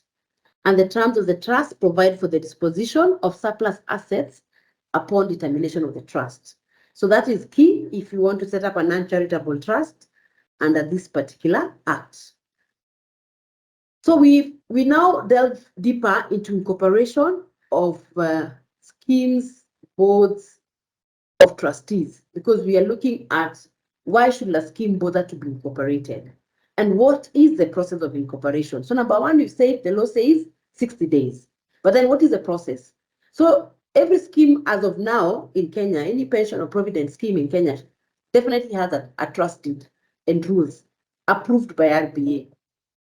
So that trusted and rules that is already approved by RBA needs to be registered under the Registration of Documents Act. So that is the first step. Your TDR for the scheme needs to be registered under the Registration of Documents Act. You find a lot of schemes, okay, a few schemes have already registered under this particular Act, but I've also noted that a good number of schemes have their TDR approved by RBA, but was not registered under RBA. So if it is registered under RBA, you don't need to re-register. But if it has not been registered under the Registration of Documents Act, the TDR needs to be registered.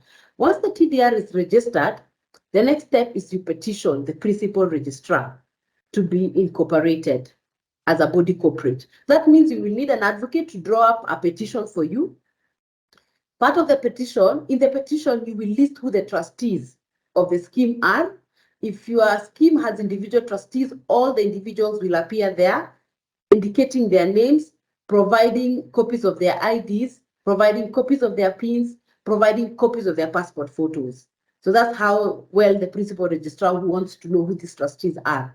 If the trustee of the scheme is a trust corporation or a corporate trustee, then you will need to provide, number one, the letter appointing the corporate trustees by the sponsor. Number two, you will need to provide a certificate of registration of the corporate trustees. Most corporate trustees, all corporate trustees are registered under the Companies Act. So that certificate of registration under the Companies Act.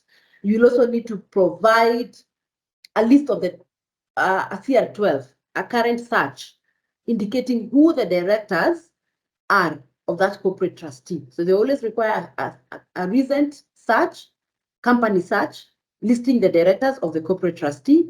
And then over and above that, you need copies of IDs for the individual directors of the corporate trustee, copies of the directors' PINs, and their passport size photos. On the petition, you will put a form of your seal, because once you're incorporated, the pension scheme or the provident scheme fund will sign documents using a seal. So when you are petitioning, you put an embossment. You show how you want your seal to look like, and how your seal should look like. The seal should be having the name of your scheme. So say you are XY pension scheme, then it should say XY retirement benefits SRBS, retirement benefits scheme. XY, so the seal should have the name of the scheme, because that is the name that will be incorporated through the Board of Trustees, and that will be the form of the seal that you will be sealing with documents. So that those are part of the documents that you require. Of course, financial statements for the last year will also be required, and a statement indicating your source of funding. So for pension schemes, our source of funding is contributions, especially DC. So you will say that your source of funding is contributions through member contribution of this rate and sponsor contribution of this rate. If it's a DB, you will say also it's through funding by the sponsor. So that is your source of funding. So they always want to know what your source of funding is. So those are some of the documents that need to accompany the petition, together, of course, with the registered TDR, the one that we registered under the trustees under the RDA, Registered Documents Act. So once you petition the principal registrar, the principal registrar has 60 days to approve or disapprove your application or your petition for incorporation. My experience has been that I have actually been able to incorporate a few in the course of last year and this year. It has taken me less than the 60 days, but let's just say within the 60 days, I've had the certificate with me, duly, the scheme duly incorporated. It's a certificate of incorporation, indicating the name of the scheme, sealed by the principal registrar, and of course, listing who the trustees are. If it's a corporate trustee, indicating the name of the corporate trustee. If it is individual trustees, listing the name of the individual trustees. So once you are incorporated, what are the benefits? Number one, you have the power to sue and be sued in the scheme's corporate name. And we've said the scheme's corporate name is the name of the scheme. In this instance, it means if someone wants to sue your scheme, say a disgruntled member or a disgruntled beneficiary, they don't need to list the names of the trustees. Now they will sue you as a body corporate, because that's what you are, a body corporate. The other thing is you have the power to acquire, hold, and dispose land in the name of the scheme. A lot of schemes in Kenya have a good property portfolio, and you find that the title is in the name of the trustees. These trustees exited 5 years ago, 10 years ago, 20 or 15 years ago. Tracing those trustees when you want to sell that land becomes very hectic. Some of those trustees have moved abroad, they are overseas. Some of the trustees have passed on. So that's how serious it is. The trustees are no longer there, yet you are having such a hectic time transferring this property that belongs to the scheme. It's not their personal property. So to avoid all these, it is best that the scheme is incorporated so that the name of the title to the property, to the land, is in the name of the scheme. And then, of course, you have the power to transfer, assign, and charge any movable or removable property. So say you want to charge a property for whatever reason as a scheme, or you want to even lease, because we have schemes have properties in town where commercial buildings, where they have tenants. It makes it very easy to lease that property in the name of the scheme, so that the lease between the tenant or the lessee and the lessor, who is the scheme, the lessor is indicated as the name of the scheme as opposed to individual trustees. It makes it very easy, even when there's change of trustees and even when there's change of tenants, for ease of transition and for ease of registration of such instruments at the Ministry of Lands. Then, of course, power to enter into written contracts in the corporate name, in the name of the scheme as opposed to the individual trustees. Power to give guarantees. Remember, under the Mortgage Regulations 209, and even the 2020 mortgage regulations, the ones that were thrown out by court, those regulations, the 2020 ones, required us to encumber land. The 209 regulations that are currently in force require us to give guarantees. It is easier to give a guarantee in the name of the scheme as opposed to the individual name of the trustees. And also similarly, for the 2020, because they might come back, those regulations might come back because they were thrown out on account of public participation. If they do come back, then it makes it easier to do what? To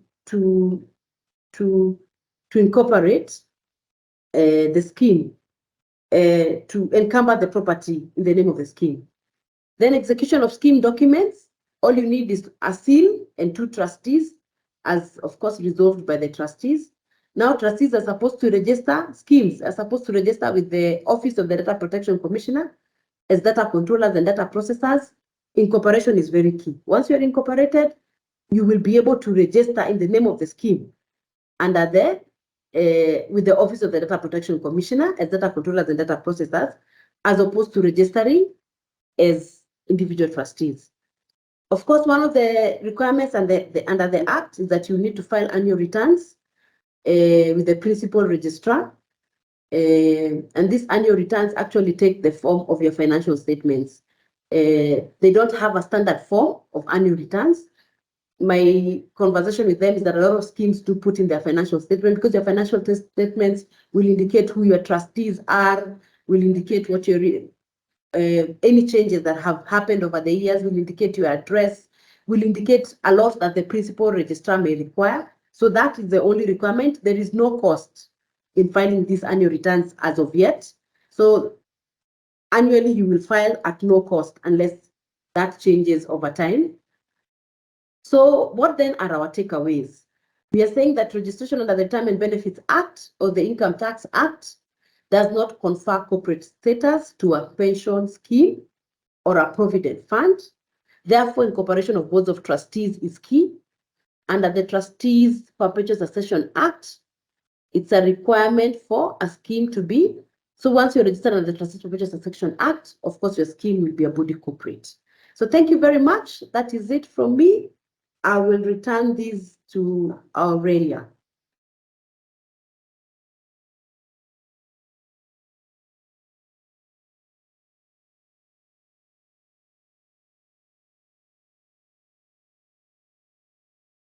Aurelia? Stella, thank you for that informative and captivating presentation.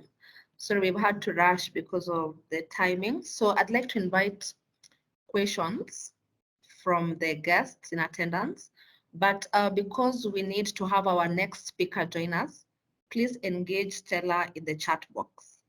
Stella, I'd like to request you to stay a bit in the meeting so that you could also answer the questions displayed in the chat box. Otherwise, we appreciate your presentation and thank you. Thank you, Aurelia. I will answer the questions that come up in the chat. Thank you. All right.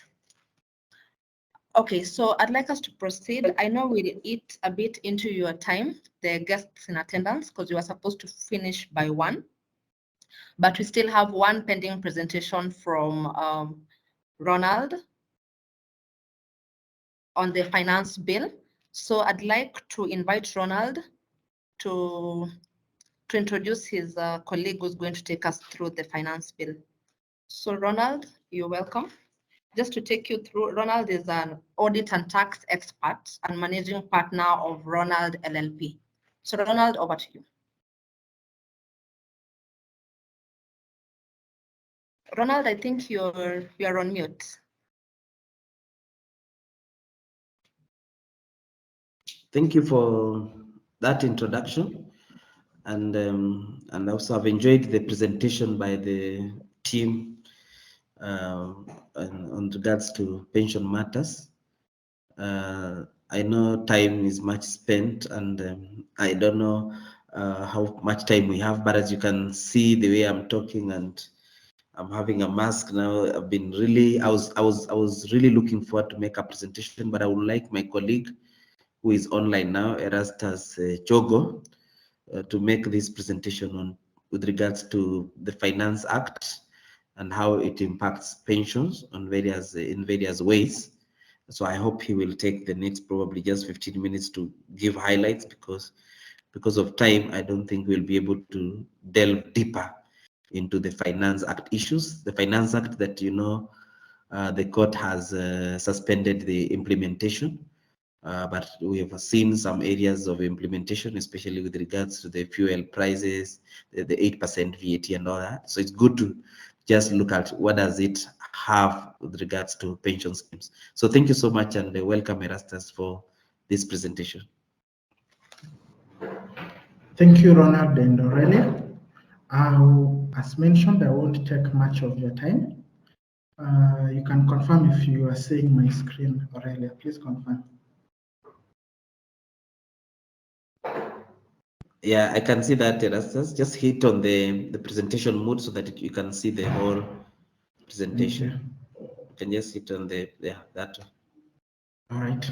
As Ronald has mentioned, I'll be taking you through the Finance Act. We've seen the government we've seen the international affiliation through this Finance Act. The intentions of the government have been clear. Besides finding means or to increase the revenue, the tax collection. Remember, it has grown for 2022. It was a 6.7% growth in terms of tax collected from 2021, and we've seen gaps, loopholes being sealed through this Finance Act. So we will discuss a few things that maybe they will affect you at a personal level, at a corporate level, or even just for knowledge purposes. To begin with is the employment tax rate, the PAYE band. So there has been a change through the Act where they've introduced another two tax rates, the 32.5% and the 35%. Here, the government intended to tax the higher you earn, the more tax you're supposed to pay. Well, the intentions are clear, but then when you check out the statistics, a very limited number earns over 100,000. So we do not see, we will have to rely on the statistics and probably the impact on how much will be collected in terms of pay as a result of the extra 32.5% and that 5%. On effectiveness, this means wherever we are in our schemes and all that, it is important. Yes. Allow me to interject. All right. Are there slides for this presentation? We can't see them move. All right. Okay. Thank you. All right. So what I was saying is going forward, it is important that for those who are managing the payroll administration, they incorporate the same. Then we have seen the standardization of the mileage rates. So what the government has done, it has put a standard whereby all entities, for the sake of mileage reimbursement. Erastus, I don't know it's your slides or what is happening because they are not moving. They are moving from my end. Yeah, they are not moving. We are still on the top page.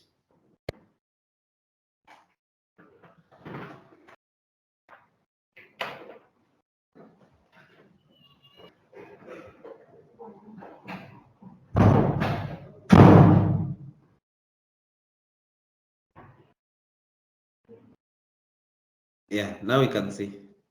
All right. So I was on standardization of the mileage rates. So the government has put a standard where everybody who wants to claim mileage, remember with having the mileage policy in place, it will be based on the AAK rates.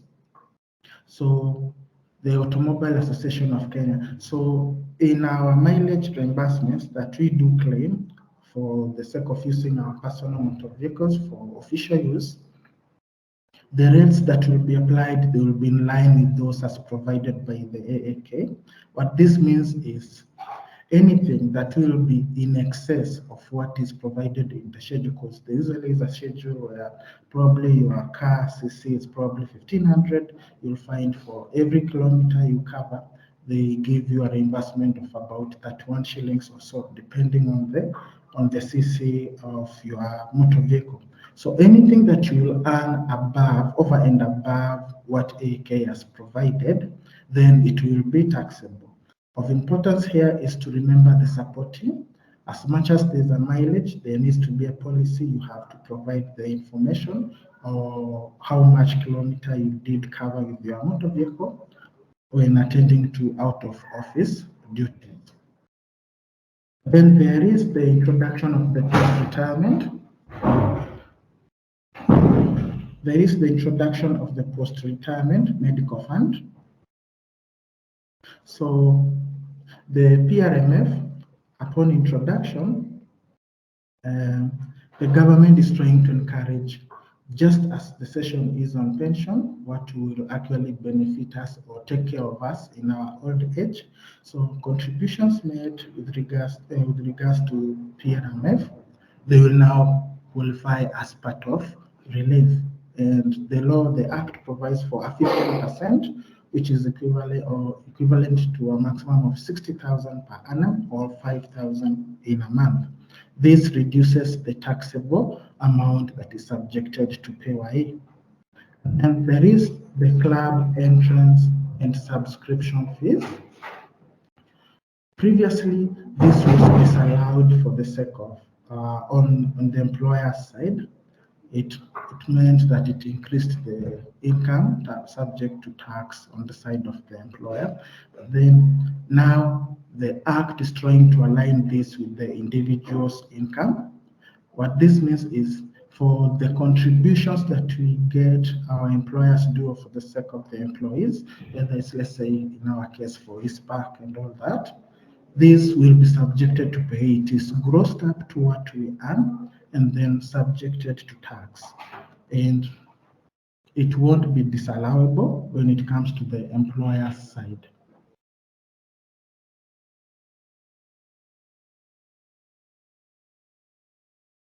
There is also the National Housing Development Levy, which was very appalling for many.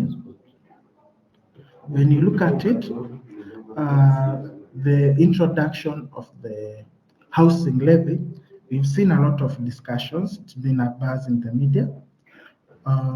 So this is a new statutory obligation that has been added to all the employers. When you do engage an employee, it's your obligation to deduct at least 1.5% of their gross or their basic pay, and then you match with an equivalent amount as an employer as for the contribution and submit it to the National Housing Development Fund. So agenda here is, of course, we understand they are genuine about encouraging the home ownership program among Kenyans, but then, of course, we understand the mistrust in terms of accountability of the funds. But to enhance this, you've seen the government intends to impose a penalty that is a 2% penalty of the amount that the employer and employee that remains unremitted on both the employer and employee to the National Housing Development Fund. So to take note is we will have an additional statutory obligation which we'll have to remit while we are accounting for the monthly payroll and the statute contribution. We'll have to comply with the housing levy too. And then we have the government tapping into the digital sector.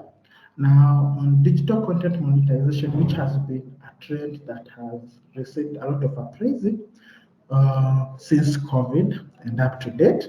So, without missing on much, the government has decided to introduce a tax rate on the same, being a base with a withholding tax of 5% for the sake of residents and 15% on any income that will be received for those involved in digital content monetization. And of course, we've seen the change in payment terms when it comes to withholding. Initially, it used to be before the 20th of every following month. Now it's been limited to only 5 working days after the day that you did deduct the withholding tax. This means that going forward, if you did a deduction on a Monday, you expected to have cleared or paid the government by Friday. That is within 5 working days. I believe this does not constitute public holidays and probably the weekends. We have seen some changes for the sake of the MSMEs, where the turnover tax has been increased to 3%, and the threshold reduced, the upper limit threshold reduced from 50 million to 25 million. What this means is now going forward, people who are making, yes? Hello, just to interject again, I think the slides are still not moving. And could you also put it under PowerPoint presentation?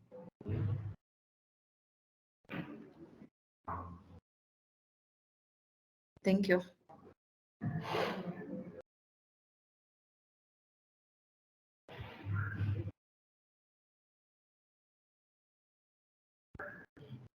So while I was speaking about turnover tax, this is for those of our friends and all those who are in the MSME sector.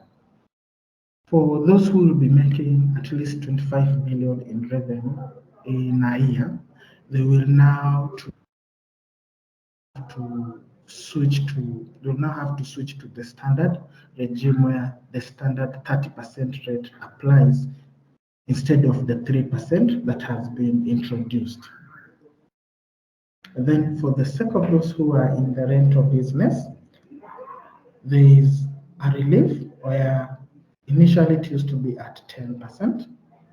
Now the Finance Act in place proposes to reduce to 7.5. Usually such a move is intended to encourage compliance. With a lower tax rate, it means you have a low tax liability or burden as a taxpayer.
Erastus, seems you've muted your audio. Erastus? All right. Sorry for that. Now they are trying to bring the compliance requirements that were in the VAT side. They've seen the impact that it has had, and now they're trying to bring it to the side of income tax. So trying to align the two, they're saying for those expenses that are not supported under the ETIM system, then they will be disallowed. In this case, they will be deemed to be non-business items. So with this, they expect that for businesses that are probably in line of the cost they incur, the expenses they are receiving, they are from suppliers who are not ATMs registered, then such will not be deductible when it comes to computing your taxable income. We have seen the introduction of withholding tax on marketing and advertising services. It has been there before, only that it was limited to non-residents. But now they've extended this to residents at the rate of 5%.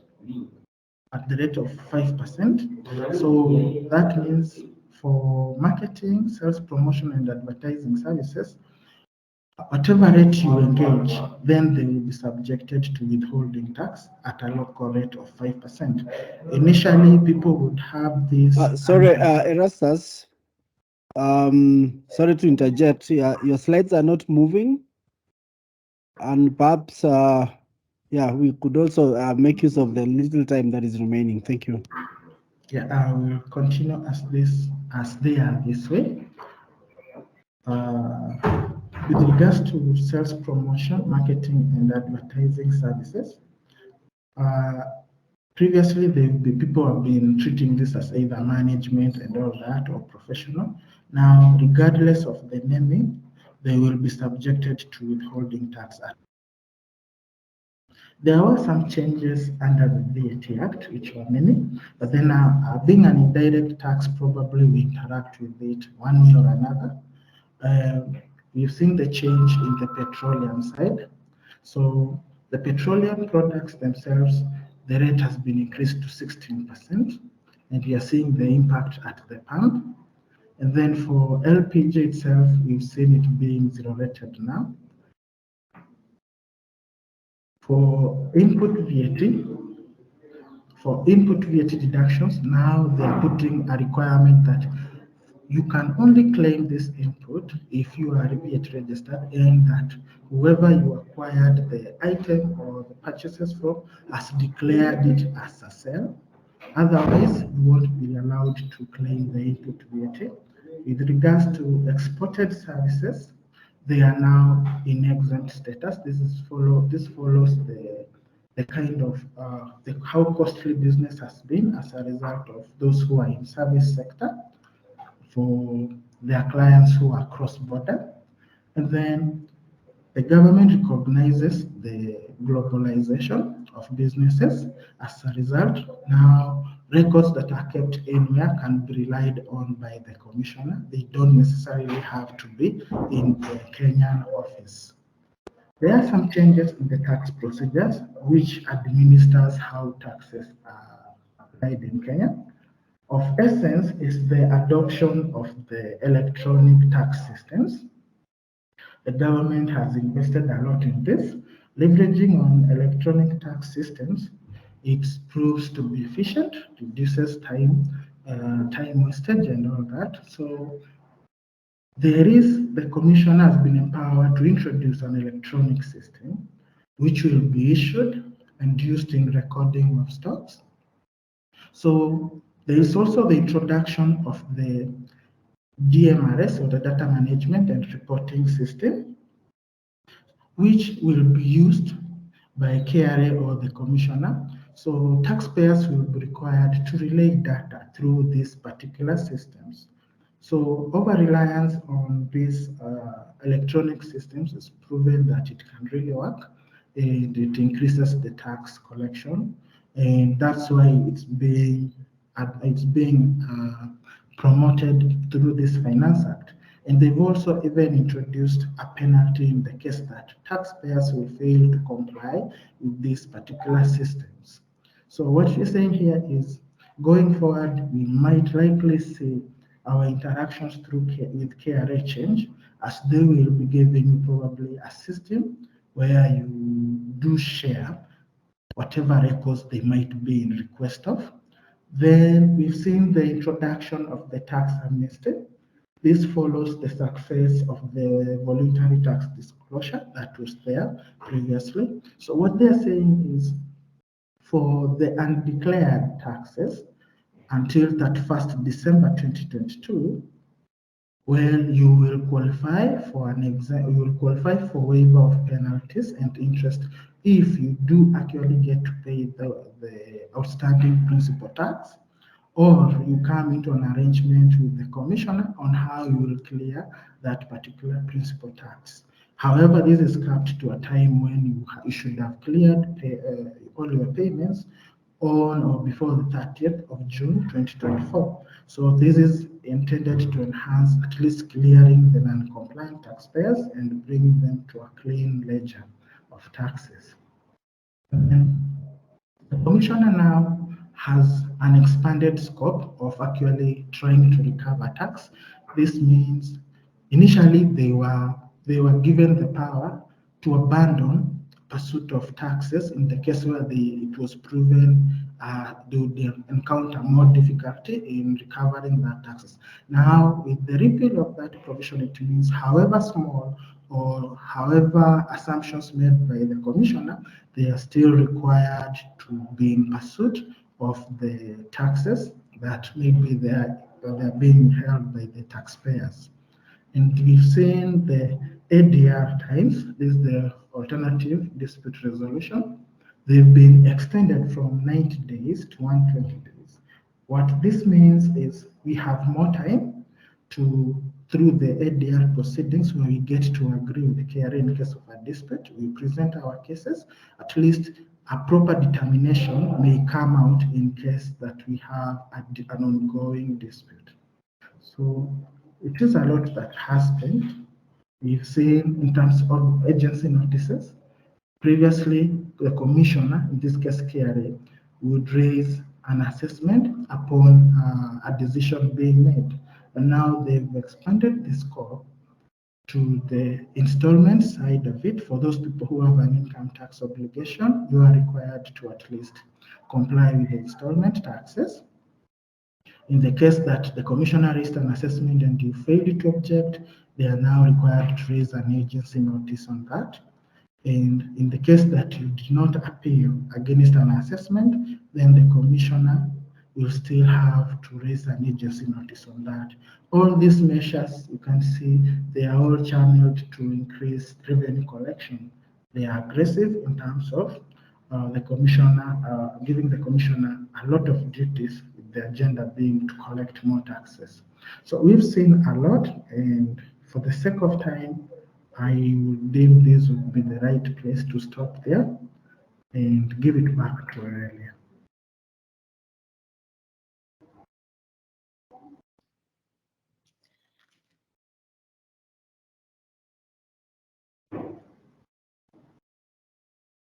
Aurelia, are you there?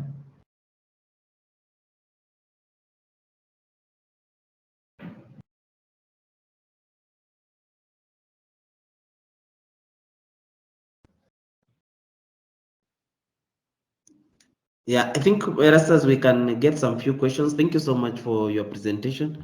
Maybe as we wait for Aurelia to pick it up, we can maybe pick some 1 or 2, 3 questions, and then we stop there for today. I know because of the time pressure, we're not able to delve deeper into the provisions of the Finance Act. This is one of the most disruptive Finance Act in a long time. So there's so much to cover under that. So I believe in a more personalized meeting, just specializing on the Finance Act. Actually, we're having a dinner for Finance Act taking 3 hours. So 30 minutes is quite small, but I believe we can cover 1 or 2 questions from the members, then we can close there until we have another forum again to discuss the same. Any questions from members? Maybe you can put on the chat before Aurelia catches up. Ronald, can you hear me now? I Yes, think I yes. should be back. All right. Yeah. Thank you for taking that over. So yeah, so we can either utilize the chat box, or for pressing questions, we can raise our hands kindly.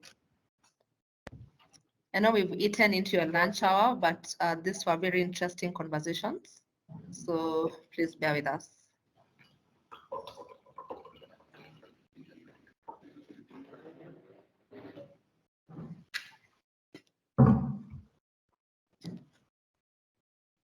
All right, so as we wait for the guests in attendance to utilize the chat box or prepare the questions, I'd like to officially thank Erastus. That was a very insightful presentation, very timely, and I believe most of the guests benefited from it. Because we're about to wrap up, there's an advert courtesy of Finnet Institute that we'd like to just play before we wrap it up, just to also buy time as you prepare for the questions. So Sam from Finnet, please, you can go ahead and present the small advert. Welcome to the second annual Pension Technology and Innovation Conference. Our theme this year is Navigating the Future of Pension Through Bold Innovation Breakthroughs. Last year's conference was a big success, with over 80 delegates joining us from around the globe. The event brought together thought leaders, innovators, and industry professionals, sparking meaningful discussions and fostering collaborations that are shaping the landscape of pensions and technology. This year's conference promises to be exceptional, attracting interest from both local and international schemes. Register now and secure your spot. Together, let's shape the future of pensions.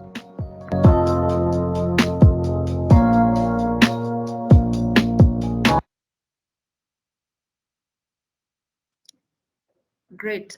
Thank you, Sam, for that. So that's what we'll be expecting in this year's conference. So back to the question and answer session. I see Stella is still with us as well. So if you have any pressing questions for Stella, you can also engage. I've seen a question from the chat. Oh, this is Erastus. Oh, you've already answered Christopher Gatebe. Okay, that's fine. So there's an opportunity for questions. So let's keep engaging, please. For Stella as well. All right, so I'm assuming silence means that the presentations were well done and clear. So I'd like to take this opportunity to invite Christine Kurunga, the Managing Director of Finnet Institute, to just say something and wrap up. All right, over to you, Christine. Thank you, Aurelia. Thank you, everyone. Good afternoon. I know I'm standing in between you and your lunch, but nevertheless, I think we needed to have these kind of conversations. And so thank you, Aurelia, for ensuring that we have ended this kind of conversation on where we're talking about the emerging issues in our pension industry. So as introduced, Kurunga Christie is my name, and thank you for everyone for ensuring that you have been able to attend this conference, this webinar. And I want to say thank you, David, of course, to talking to us on the issues of trustee remuneration. I think that was well covered. And of course, Stella, again, coming to us and talking to us on issues of incorporating scheme boards of trustees. And lastly, of course, we have Ronald and Erastus, who has been talking to us on the issues of finance and the impact. So to each and every one of you who has taken time to join us, we want to keep this conversation going on.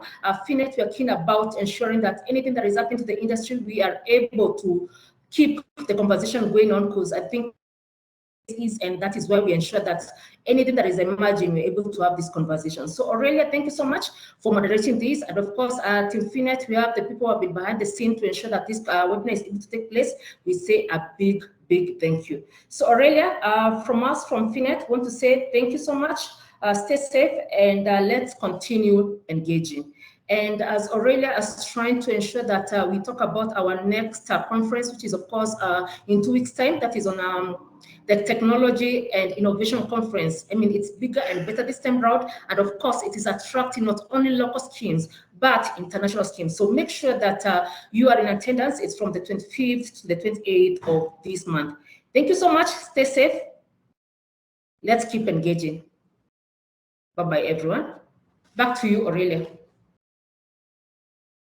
All right, thank you, Christian, for that. That was lovely. So we'd like to— Aurelia, you're there? Back to you. Yes, can you hear me now?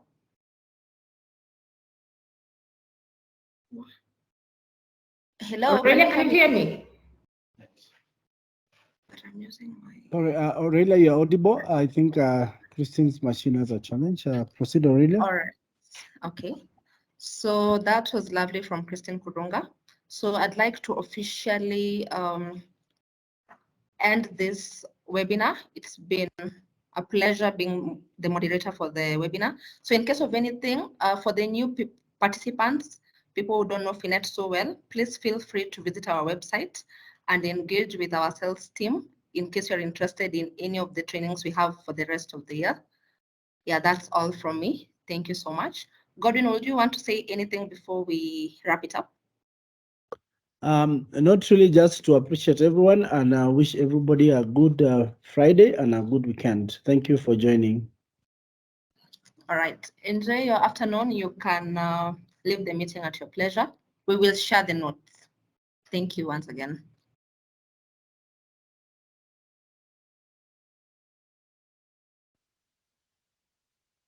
Technology and Innovation Conference.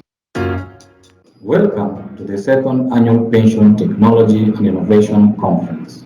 Our theme this year is Navigating the Future of Pension Through Bold Innovation Breakthroughs. Last year's conference was a big success, with over 80 delegates joining us from around the globe.